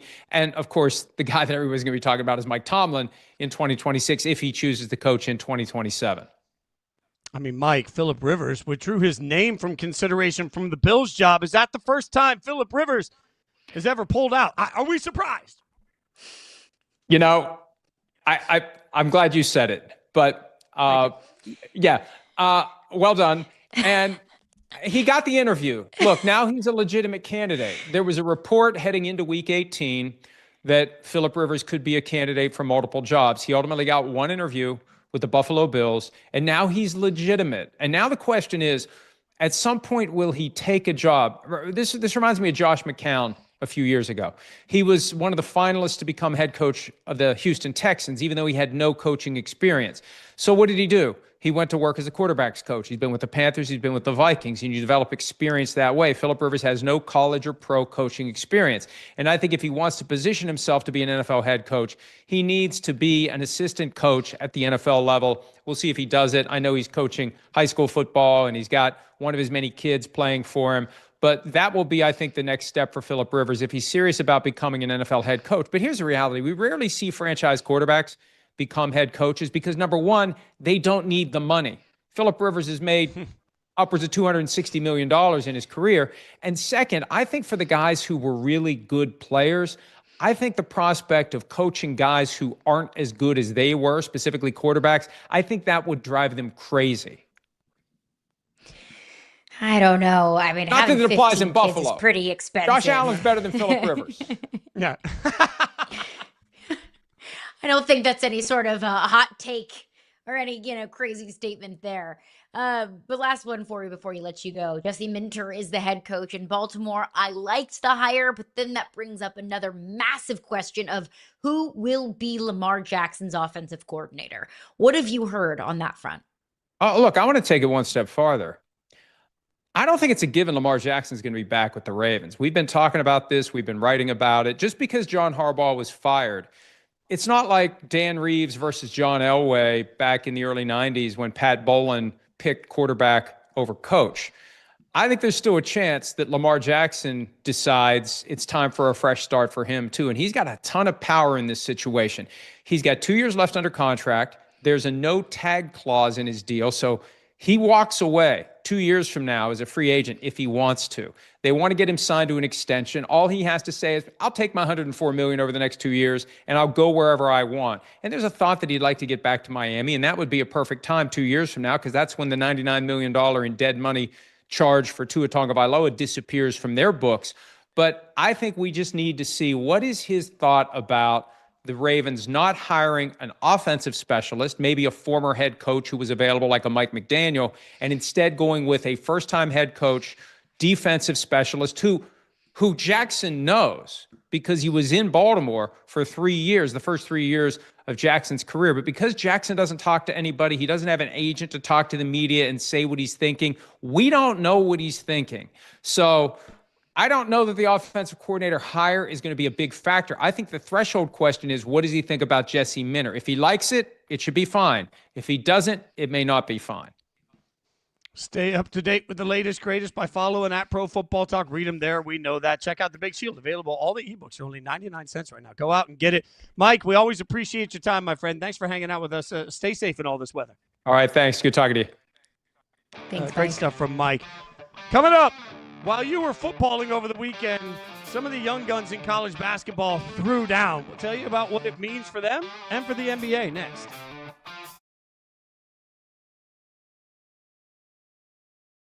One school that's doing some work in there right now, very quietly, is the Florida Gators. At the time of us taping this, Florida is sitting there with a top 10 class. And you're like, JD, wait a second. Florida's got a top 10 class? Who have they added? And I think this portal class in general for John Summerall is a good reflection of just the overall vibe, attitude, persona of what you're going to get from John Summerall during his time in Gainesville. And I've been thinking about the Denver Nuggets here for a little bit. Jamal Murray's gonna have to carry the torch during this program. Like I know it's the Fresh Prince of Bel-Air looking around and no furniture around, but hey, he's gonna have to figure it out. What I will say that helps Denver is the return of this version of Aaron Gordon. And I very specifically mean this version of Aaron Gordon. And I know you might have a twinge of concern that he may do too much, but it was good early and they need it now. Have you had a chance to kind of unpack all of it? Yeah, I don't know that I have yet. I think it's just another reminder of how wild pro football can be. I've lived it so many times. I mean, I think going back a little over 2 years ago when I tore my Achilles to now, there's been a lot of curveballs and a lot of change. And I was told a long time ago in pro football, you got to be comfortable with being uncomfortable. And I'm reminded of that time and again. How long do you feel like that window is with Lamar, though? I think you can get 2 more years of Lamar as a locked-in top 5 guy. And then I think after that is when it's like, okay, maybe he ages to more being a top 12 guy, which is still good. Maybe more of a tier 2 guy in my brain. And then it kind of ages from there. Russ went from like a tier 2 guy that fell off to a tier 3, tier 4 guy. You're going to have that drop off at some point in your career.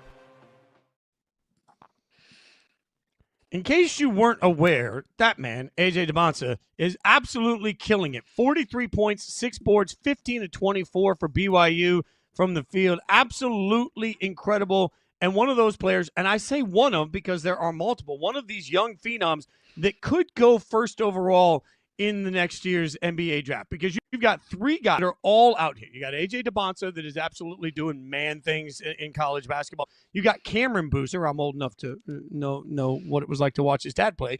Cameron Boozer out here doing things. And, of course, last but not least, Darren Peterson. You've got 3 highly regarded prospects. Let's start with AJ. To you, 43 points in a rivalry game. What did that mean to you, Caroline? I always think it has to mean just a little bit more. It's a little lagniappe whenever it comes against your arch rival. But also, let's put that into perspective. Utah is not a very good basketball team. I mean, they're dead last in the Big 12, 1-6 in conference play. They're sub 500 overall. So, yes, it is a rivalry game, but 2 holes I'll poke in that there is 1, Utah's not very good, and 2, I do question how much this rivalry means in basketball. Like, we all know, the holy war on the football field. Like, that means something. That's a big time matchup on the gridiron. Does it carry the same amount of weight on the hardwood? It does, for sure, for those respective fan bases. But when we're all talking about AJ Dybantsa, we're not talking about him as BYU fans or Utah fans. Like, we're talking about that as potential, number 1 overall pick in the NBA draft. We're talking about, can this guy be the savior for an organization? But I mean, I can poke holes in this all I want. 43 points is 43 points. Like, I don't care if it came against a Pee-wee squad. Dropping just that sheer number of points in that volume is going to be impressive no matter who you do it against, especially when it comes against a conference rival. Yeah, and by the way, BYU is going to host number 1 Arizona tonight. That is going to be a huge test. That's a huge opportunity. You saw it in the frame that you saw a moment ago. I think one of the most impressive parts of what we saw from AJ is that there were times that he was triple teamed. I mean, there were times that they were just suffocating the entire – the defensive game plan was collapse on AJ. And when they collapsed on him, he rose above it. When they didn't collapse on him, he went around it. Like, there was just a size and speed combination for AJ. There's an explosiveness to AJ. There's a length and reach to AJ that is really impressive. And college basketball struggles to shut it down. It's, at the end of the day, I don't care who you're putting 43 on. When you're putting 43 out on them, it means something. When you're putting 43 efficiently out on them, I think it was 15 to 24 from the field. When you're doing it that efficiently, this is why AJ Dybantsa was given absolutely insane NIL money. There are conflicting reports on how much it is, but it's a record amount. No basketball player's ever gotten more than AJ Dybantsa did, and he showed us why. This is somebody that is going to be a top 3 pick. Now, do I believe he's going to go number 1? Any other year, I would say it's clear cut he's going to go number 1. But I do think it's interesting because if you look at the size, AJ is 6'9", and he's about 210 pounds. Let's go to the other player in college basketball many think could be the first pick, who's 6'9", 250 pounds. 40 pounds on the frame different from Cameron Boozer. So, Cameron obviously got he's a lot like his dad. He's got some size to him, and he still has more size on his frame he can put on. He had 32, 9-4 against Wake Forest on Saturday. His 4th 30-plus point output of the season. Duke ranked number 5. Caroline, I think between his dad and between the fact that he's got the lineage and then he's playing at Duke, and then, like I said, he's got a little bit more size on him, I could see an argument where Cam Boozer, even though AJ is absolutely dynamic, I could see Cam going number 1 overall, depending on which team ends up at the top of the lottery. I could totally see that. I do think exposure matters. And when you play for a franchise like Duke, all eyes are going to be on Duke games. And especially when you're playing in the ACC, there's about 5, 6 ACC teams now ranked in the top 25. There's just a certain amount of bravado that comes with playing for the Duke Blue Devils versus BYU. Now, I understand Ben Simmons went to LSU, not necessarily a basketball powerhouse, and he was the hands down certified number number 1 overall pick and it was never even really a question. So you can poke holes in that argument as well, but I just think that all eyes will be on Duke when you talk about projecting forward. If you're a scout, if you're, a general manager, if you're anyone in front offices of any of these lottery teams, you're going to be locked into Sweet 16, Elite 8, Final Four. If I had to put my money on it today, the team that I feel most confident in being able to make it to a Final Four, it would be Duke over BYU. Is that brand bias? Probably a little bit, but also Duke is the number 5 team in the country. Duke should have those kinds of expectations. And then you just break down the stats as well, and it's not always fair to do that because you're not playing a standardization of schedule. You have different pieces around you. And while Cam Boozer and AJ Dybantsa have eerily similar scoring stats, their defensive stats are different. Cam Boozer does have better defensive stats. He's averaging just about 10 rebounds per game to AJ Dybantsa's 6. So we're splitting hairs here. Either way, you're going to get what looks to be a franchise-altering player. But I think if it was my decision and I had to draft one of these two number 1 overall today, I would probably lean Cam Boozer. But it is, the difference is razor thin. I agree. And by the way, your point on the NCAA tournament is an important one. The tournament is such an opportunity for people to see more against better. And that's just why what I hope for, much like in the college football playoff, we talked about the importance of a deep run for Indiana and Fernando Mendoza. I don't think it's any different in college basketball. Remember, there was a period where unless you lived in basically Kentucky and Tennessee, you didn't watch Ja Morant play college basketball until we got to the NCAA tournament, and then everybody watched Ja Morant play college basketball. I do think that there's an eye-opening moment because March Madness, one shining moment, gives us the opportunity for some people to separate. That being said, amazingly, most mocks right now have Kansas as Darren Peterson going first overall as of today. That might be shocking to you, but let's be honest. He tweaked his ankle last week in a win over Colorado after scoring 16. He missed this Saturday's game versus Kansas State. Bill Self said afterwards, I think he'll play versus BYU. I need him to play versus BYU. I think, frankly, because now you're talking about AJ versus Darren, two guys. We've talked to AJ on this show. Two guys that have a long-standing, relationship. They've played against each other. They know each other well. They've gone up the ladder of competitive basketball together. I think these are actually key moments, best v best for NBA scouts that want to see what it looks like in those pressure moments. If you're an NBA guy, you're watching that game saying, please, God, let them both play, let them both be healthy so I can see the best of the best and get a better idea of who could help me the most when I draft them. 100% it is. And College Game Day is going to that game. That is the matchup of the day of two of the best young freshmen that we have in college basketball right now. But if you had to say who needs this game more, I would lean Darren Peterson because, like you just mentioned, he has been sidelined with injury. He hasn't been largely available for this season, or at least not as available as we've seen Cam Boozer and AJ Dybantsa. So this is Darren Peterson's opportunity to have a big day against a guy that he's going to be compared against for the next several months until we have the NBA draft, and probably even after that too. You don't think these three are going to be linked throughout the first several years of their careers, if not the entirety of their NBA careers? Of course they're going to be. So I do think that this is probably a bit bigger and better opportunity for Darren Peterson to solidify his name in with those other two. But the fact that we get two of the best players in America, mano-a-mano going head-to-head in a conference game, sign me up for that. Yeah, anytime you're projected to be number 1 and everybody else is gaining steam, it's interesting to see how they handle that moment. While we're talking a little bit of college hoops, let's switch over to the women's side and give a shout-out to Vanderbilt's women's basketball team. Their 20-game unbeaten streak to start the season ended Sunday at the hands of number 2 South Carolina. It should be noted South Carolina was coming off of a jarring loss to Oklahoma. You were getting a South Carolina team that was fired up, and at this point, Vandy knew they were going to have to handle it. It was a bludgeoning by South Carolina. But that being said, do you believe both Vandy and South Carolina can be forces once we get to the tournament? We're only about 6 weeks away. 100%, 1000%. And South Carolina is always going to be that kind of team because that's the kind of benefit of the doubt that this organization has earned, that Dawn Staley has earned. Even when she loses key pieces of her team, whether that's to the transfer portal or to the WNBA draft, or in this case, this year with injury, Chloe Kitts, one of their most reliable bigs, is going to be out for the entirety of the season with an ACL tear. What Dawn Staley is masterful at is developing players and putting players in positions where they can succeed. Now, the one thing that I would say is different about this South Carolina team, their bench is not nearly as deep as it's been in the past when they've gone on some national championship runs, but we've seen this team, the South Carolina team, be able to win games in several different ways. They can win defensive slugfest, the 65-63 kind of games, and then they can drop over 100 on Vanderbilt, a previously undefeated team. So I think South Carolina 100% is going to be one of those teams that you talk about, not just in the conference tournament, but the NCAA tournament and national championship contenders. But Vanderbilt belongs in that conversation as well.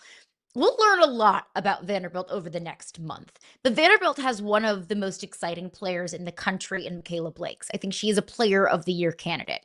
And Vanderbilt's already beaten LSU. So you're talking about a top 10 team, another national championship contending team that they've beaten. But since then, they've played Missouri unranked, Texas A&M unranked, Mississippi State unranked, Auburn unranked. Now, they did play Michigan, and they beat Michigan, another top 10 team. So they have 2 top 10 wins under their belt. But when you look forward to the month of February, Vanderbilt will go on the road at number 11 Kentucky. They will host number 16 Oklahoma with Aaliyah Chavez, who I think is probably the leader in the clubhouse for the Freshman of the Year award. And then they host number 4 Texas. Then they host Kentucky again, number 23 Alabama, and then they go on the road to number 17 Tennessee. The next month will tell us a lot about the longevity and the ceiling of this Vanderbilt team. Just like we talked about AJ Dybantsa and Cam Boozer, all of these guys that are going to be focal points for opposing defenses, that's what Michaela Blakes is for Vanderbilt. So can she continue to put up these 25, 30, 35-point games once she gets into the grind of SEC play and against some of the best teams in the country? That's the question that I have. It's going to be electric to watch. I will just remind everybody, you mentioned Michigan.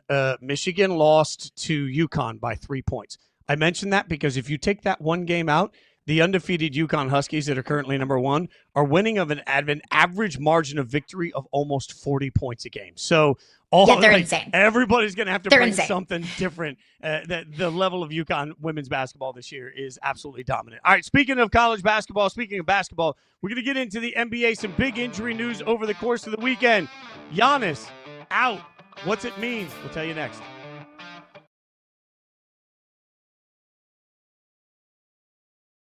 Penn State has imported Iowa State. It's the best way I could explain it. Penn State has now taken Rocco Beck.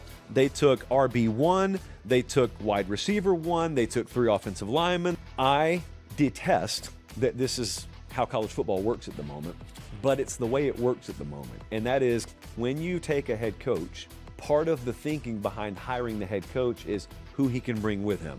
And in Matt Campbell's case, it was basically whoever he wants.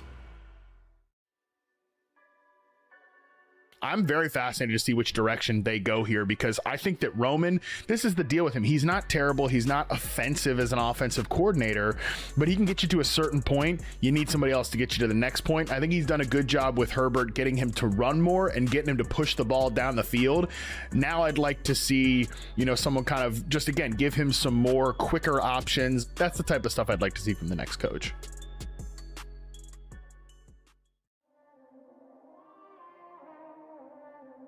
Tom Aspinall, Cyril Gahn, that needs to be resolved, right? Hamzat Shemaiah versus Sean Strickland.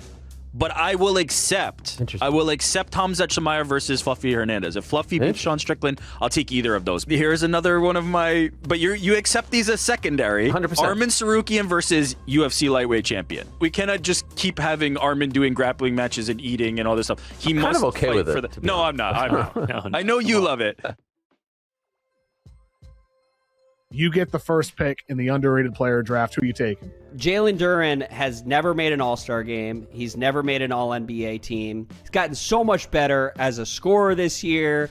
Jalen Duren is like a legit All-Star this year. And so because everybody talks about the Detroit situation like it's trash and Cade Cunningham, I'm going to say he's still a little bit underrated, and he's my number 1 pick. After the MRI, they will tell me probably I popped something in my calf, one of my shoulders or something. They will probably give me a protocol of 4 to 6 weeks that I'll be out. This is from my experience being around the NBA. After that, I'm going to work my butt off to come back.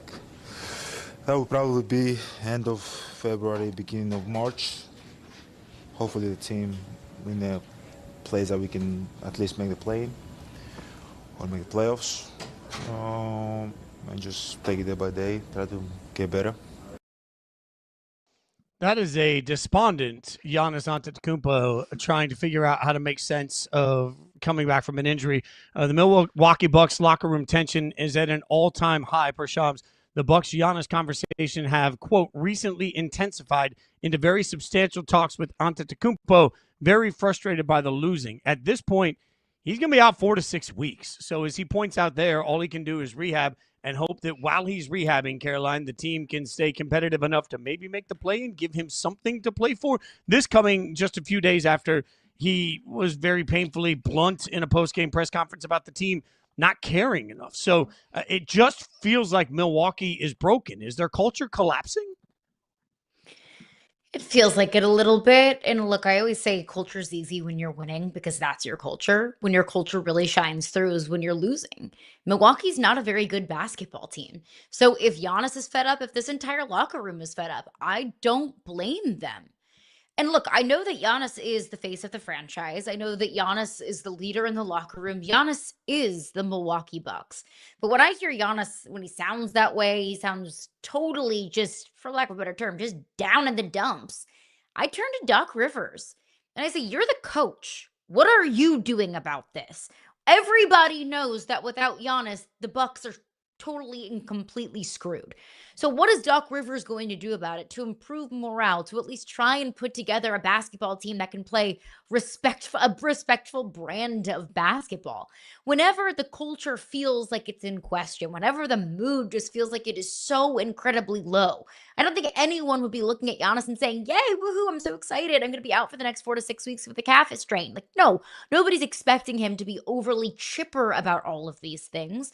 But I do look at Doc Rivers and I point the finger at him and say, what are you going to do about this? This is your team. This is your culture. This is your locker room. No, Giannis is not innocent in all of this, but also let's not act like it's squarely on Giannis's shoulders to control the narrative and to control the culture in that locker room. Yeah, I think, unfortunately, to your point, the culture is Giannis. He's the spark plug. They feed off of his energy. They feed off of him. They feed off of what he does. They feed off of how he approaches the game. They feed off of how he plays. They are Giannis Antetokounmpo and a bunch of other guys that are all forgettable, replaceable pieces. That's the way they have built this thing. And like it or not, look, Bucks fans, before you come at me on any of this, I've been squarely on record for almost a decade saying he's not going to get traded. I'm the guy that constantly has your back in this and says, hey, stop trying to get Giannis out of Milwaukee. I don't think this is a stop trying to get Giannis out of, well, like, is he going to get traded conversation? I think this is you're looking at somebody that's just broken. His body is broken. His mindset is broken. Playing the game doesn't feel the way it's supposed to feel for him anymore because his team sucks and because he can't lift that team the way he could a few years ago because his body's not cooperating. And maybe, just maybe, he's not that guy at this point that can single-handedly, like Superman, just put everything on his shoulders and fly up, and raise the team. That's not who Giannis is. So the problem to me is that Giannis needs better support around him, and the Bucks haven't been able to give him better support around him. But everybody I've talked to that I think is plugged into the Bucks organization has pointed out that at every step they've done what Giannis has asked them to do to try and help Giannis. So to me, Giannis right now feels a lot like Joe Burrow. Like, he's in a situation where his team can't take advantage of his greatness. He's in a situation where the game that he loves playing, the reason he loves life, isn't fun to play right now. and it's just got him down. And I don't know how you turn that around. Maybe the answer is trade him somewhere where he doesn't have to be the superstar. Maybe because of the way his body's breaking down, we're at a spot where Giannis needs to start to transition into Robin and let somebody else be a Batman. But the Bucks haven't found the way to find the next Giannis through this whole process. Credit the Bucks. They found him. They developed him. They grew him. They helped make him the player that he is today. They just haven't been able to replicate that with anybody else. I think Giannis at this point, as much as we're talking obsessively about where he's going to go, I think Giannis has to look in the mirror and figure out how to get his body better and figure out if he's still the guy that can actually be the guy for a franchise, or is his body starting to get to the point where he needs to sort of be the best other guy we've ever seen. If championships are the goal, I don't know that you can just plop Giannis anywhere and say, this is now the body that's going to be able to take you through, because he can't rely on staying healthy. So there isn't an easy solution to this. I'm going to be clear. Giannis, to me, isn't going anywhere before the trade deadline this February. It's a week, right? Giannis isn't going anywhere, I think, this week. The question is, what's going to happen this summer? And that's a really difficult question to answer, because I'm not sure everybody sits down in the room and can truly be honest with each other. Giannis needs to be honest about what he wants and just blunt. And the Bucks need to be honest about what they can actually deliver. And then they need to have the tough conversation of, can we do this together, or do we need to do this apart? And that's just, it's a long, hard, difficult conversation to have. This season is lost for Giannis. It's lost for the Bucks. Mm-hmm. The question is, how do you prevent this from being a lost career from moving forward for the Bucks and for Giannis? And let's acknowledge the Bucks are in this position because they put themselves in this position, because the Bucks got so obsessed with making sure that Giannis was happy and that Giannis felt like he was being taken care of, and that the Bucks were doing everything they could to make sure that the Bucks were a championship contender, that now they've tied themselves so tightly up into a pretzel they can't get out of it. And what was the best thing that you could do for Giannis this past offseason? Miles Turner? Like, that doesn't necessarily breed a whole lot of, optimism about what the Bucks can do without Giannis, because even with Giannis, they're not going to win basketball games, and especially not win basketball games that truly matter if they even find themselves in the postseason. So I hear you, but also the Bucks are, as an organization, are culpable for where they are in this position. And if we do want to talk about Giannis's future, is it in Milwaukee? Is it not in Milwaukee? We have to ask ourselves and be realistic, too, about what his trade value is. I still view Giannis as one of the best players on the planet. I still think Giannis will go down as a top 20 player in the history of the NBA. That's how good I think Giannis is. That's how much he can take over games and can truly, carry an organization. How much longer can he do that? What's the window of Giannis being able to do that? Or is that window already closed? Is what we've seen so far from the Bucks proof of concept that Giannis can't be that guy anymore? And if he can't, then you're not going to pay that kind of price at the trade deadline. So what is the return that's realistic that the Bucks could get back for Giannis?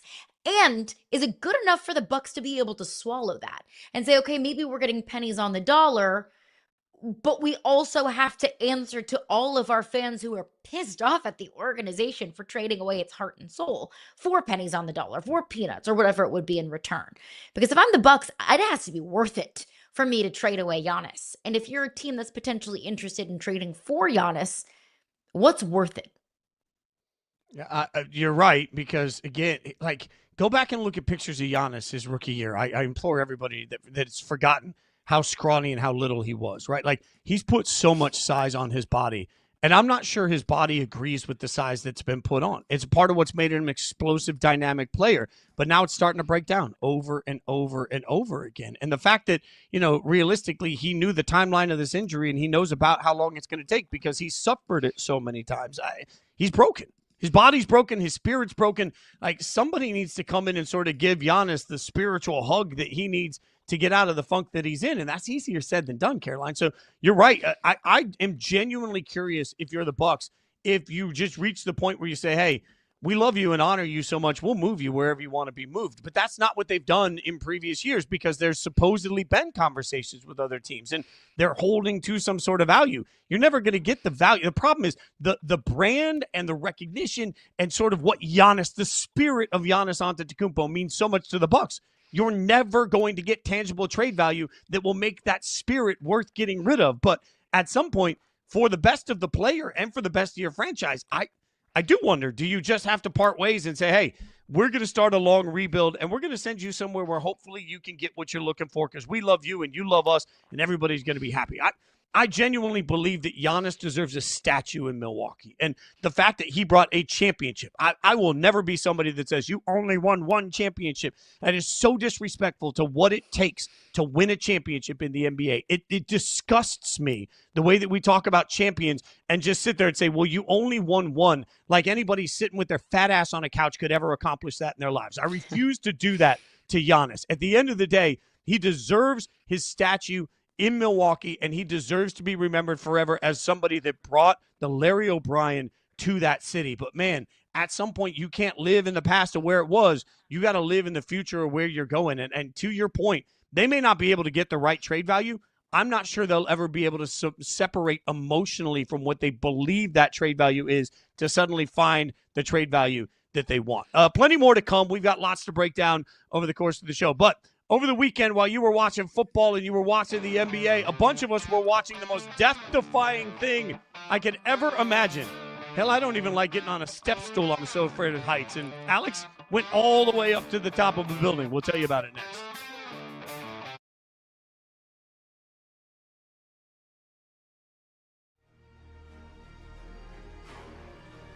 At the very top of my list, we need finality to Aspinall versus Gunn. Yeah. We need finality to let's this. go, Joe. Have to. I just want to see this fight play out because guess what? It was a very entertaining fight and it was playing out in a way that I think a lot of people didn't think it would play out. So I need to see that fight. I have to see that fight. The division needs to see that fight. They both need to see that fight. They both earned it and deserved it, and we can't move on without that fight.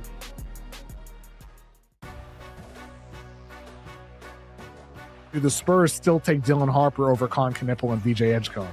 I think for me, if I was to do it all over again, I would still take the best pick available, and that is Dylan Harper. I mean, you see, he just is such an elite creator. Prior to the draft, Mo, I was pretty consistent in saying that I would trade down and take a Con Knippel. Con at 4, I still think would have been the best possible outcome for San Antonio, and I feel that way even more strongly at this point. All football teams are dams. Some of them have a ton of cracks. Some of them have a few cracks. It's all about who faces enough water pressure from their schedule to expose the cracks.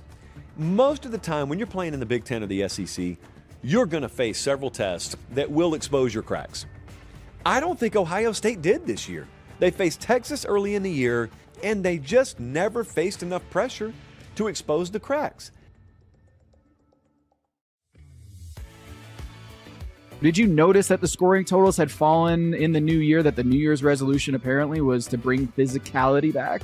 A couple of years ago when it was all of a sudden everybody scored 50, 60, 70. And then like the air went out of the ball for a month. And it was like in the middle of the season, the way the rules were being called kind of changed and scoring started to drop. Look, to be fair, Dan, it could be, hey, everyone just magically figured out how to play legal defense. I don't know what I expected from this Netflix climb, but my God, I wasn't ready for this. I'm going to need an extra edible to make it through this. That face is how I felt on the couch sitting with the dogs trying to figure out how to get through watching. Look, full transparency, I'm deathly afraid of heights. And when I say, like, even as a baby, when my dad would go to put me on his shoulders, I would freak out. I don't like, if my feet aren't on the ground, I don't want anything to do with it. I'm okay in an airplane because my feet are still on solid anything. But, like, look, you asked me to climb up a ladder.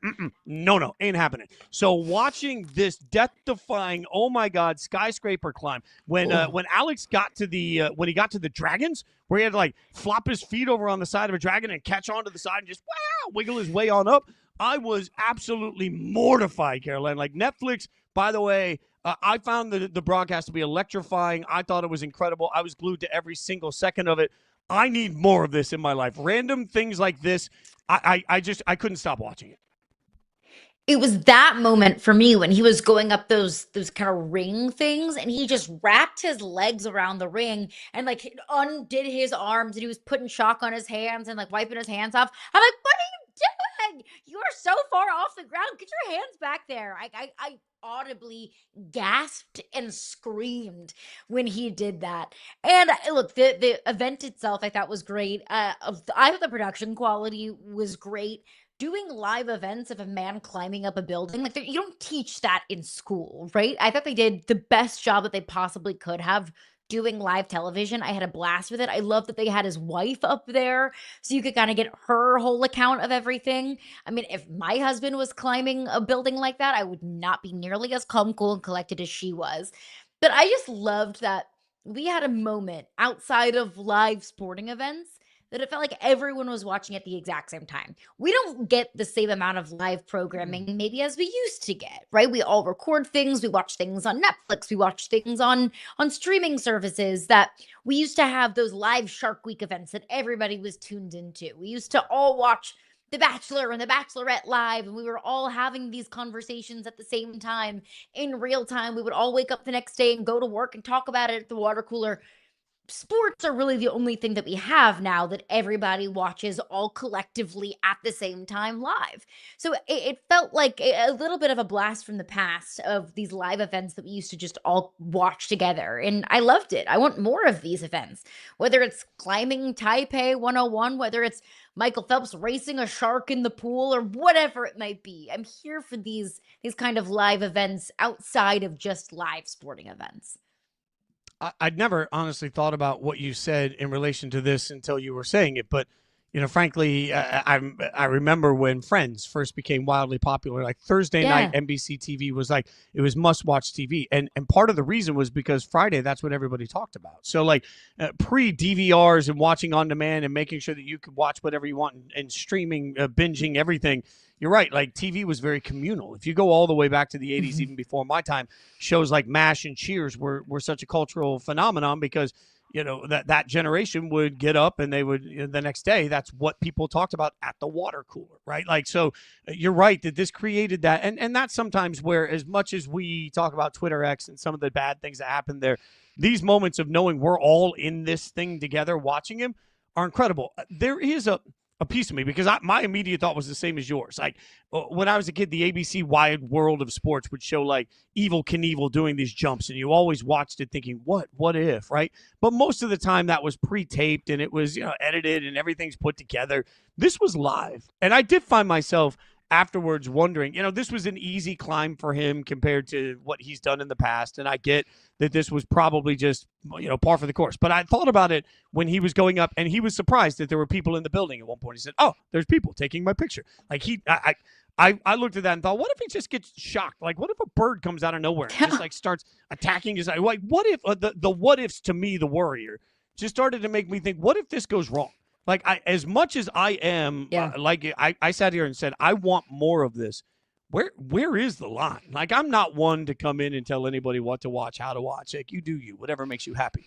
Are we so gladiator as a society? And maybe the answer is yes, that we're just going to keep pushing the envelope until the envelope is pushed too far and the worst possible scenario happens. Because, like, that was real. As much as we didn't think anything would go wrong, like, at some point, dude could have died. And I know that we're all incredibly thankful it didn't happen. They were on a 10-second delay. I'm sure Netflix had a plan for it, but are we going to push the envelope with crazy things until eventually the Michael Phelps racing a shark actually happens and somebody doesn't win, and then we are truly in Roman gladiator society? We are a Roman gladiator society. Yeah, I mean, how many times did we watch the clip of Tua on Thursday Night Football against the Bengals? You know exactly what I'm talking about. When Tua got hit so hard and his hands did the thing, and it was a just gruesome concussion moment that was circulated all over social media. The video of Tyreek Hill getting injured, the video of Nick Chubb getting injured, the video of Joe Theismann getting injured, the video of the Louisville basketball player from several years ago getting injured. Like, we all are so gluttonous for very gory things. There's a reason why traffic slows down whenever there's a really bad car accident, because everybody slows down to see it.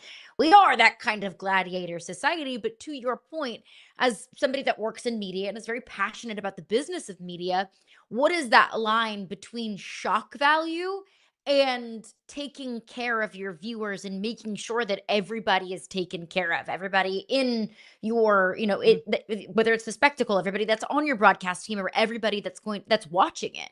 I have to think there were a lot of kids at home that were watching this spectacle, because that's truly what it was. Somebody who has mastered his craft to the point that all of us are just mere mortals that could never even conceptualize doing something even close to that.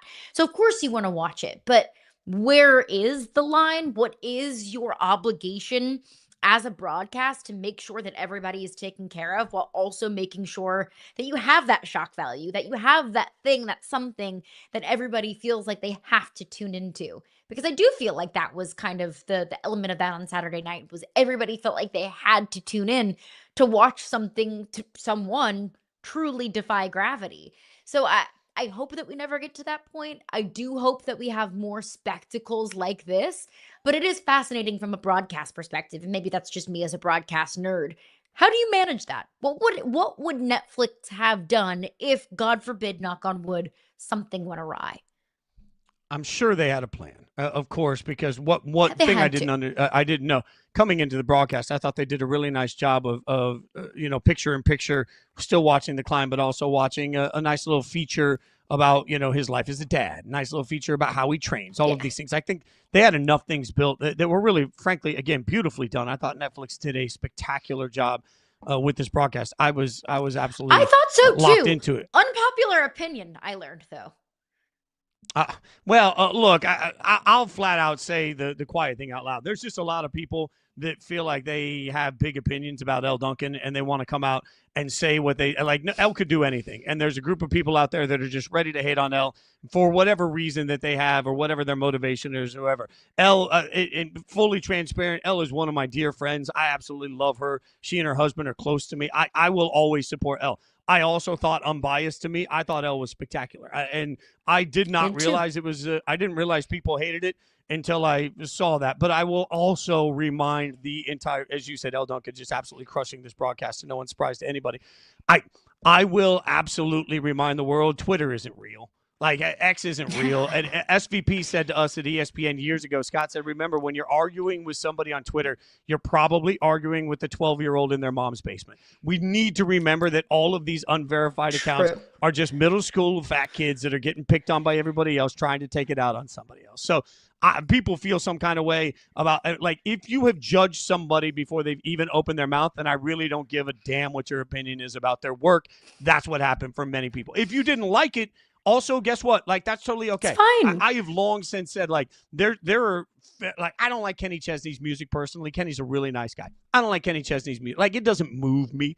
But that doesn't mean that Kenny's not great. It just means that his music doesn't move me. So, like, guess what, world? Some of you can like a broadcast. Some of you can not like a broadcast. And it's not the end of the world at the end of the day. I will say this, as we... No, 100%. I want to end, though, on a wildly positive note. When we started this show in August, at the beginning of August, we had a goal. This show had a goal that we were going to get to hang out together in person for the week of the Super Bowl in San Francisco. And what do you know? That goal is coming true. I know everybody's inundated with Super Bowl content. We are so pumped. And look, let's be honest for a second, Caroline. Like, we wouldn't be going to San Francisco if it weren't for, the fact that our bosses are amazing and they're choosing to send us there. We're forever thankful for that.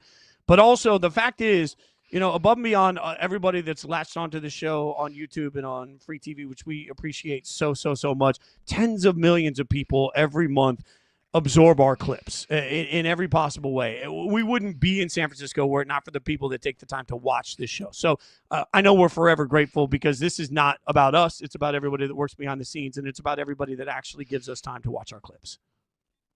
I am so fired up. I'm so grateful for the opportunity. I'm grateful for every single person that's tuned in, whether it's for 10 seconds or for 100 episodes, whatever it might be. I'm grateful that we have the opportunity to do this. And because, look, remote work is wonderful, but one of the downsides is you don't get that personal connection. So selfishly, I'm excited I get to see you in person, Fitzy. I'm so excited that I get to finally meet the people that are the brainchild behind Yahoo Sports Daily, that we work with on a daily basis, that we've never gotten to see face to face. So it's going to be an awesome week for us for this show. We've got great content lined up for all of you. We will deliver from San Francisco, and I'm just happy to be part of it. Can't wait. Yeah, we're gonna have great guests. We're gonna have people coming through the set all the time. We're gonna have our Yahoo friends all over the place. We're gonna interview. We're gonna do man on the street. We're gonna be everywhere. Our goal is to spend as much time, glued to each other at the hip that we're sick of each other by the end of a week. Caroline and I, to your point, we've had a long time of friendship leading into this. It'll be amazing to see you, but also, as I say all the time, this moment doesn't happen without Mike and Doug and Josh and everybody behind the scenes that works their butts off. So the fact that we get to experience this is really incredible. Again, you're not going to want to miss it. We will be live in person every single day in San Francisco, giving you great. All of our shows will be out there. Yahoo Sports is going to be on one, and I can promise you don't want to miss it. So stick with us all next week. Stick with us tomorrow, too. We'll be back right here at 9 a.m. She's Caroline Fenton. I'm Jason Fitz. Thanks for watching. Stay safe in this wild weather. Come back tomorrow.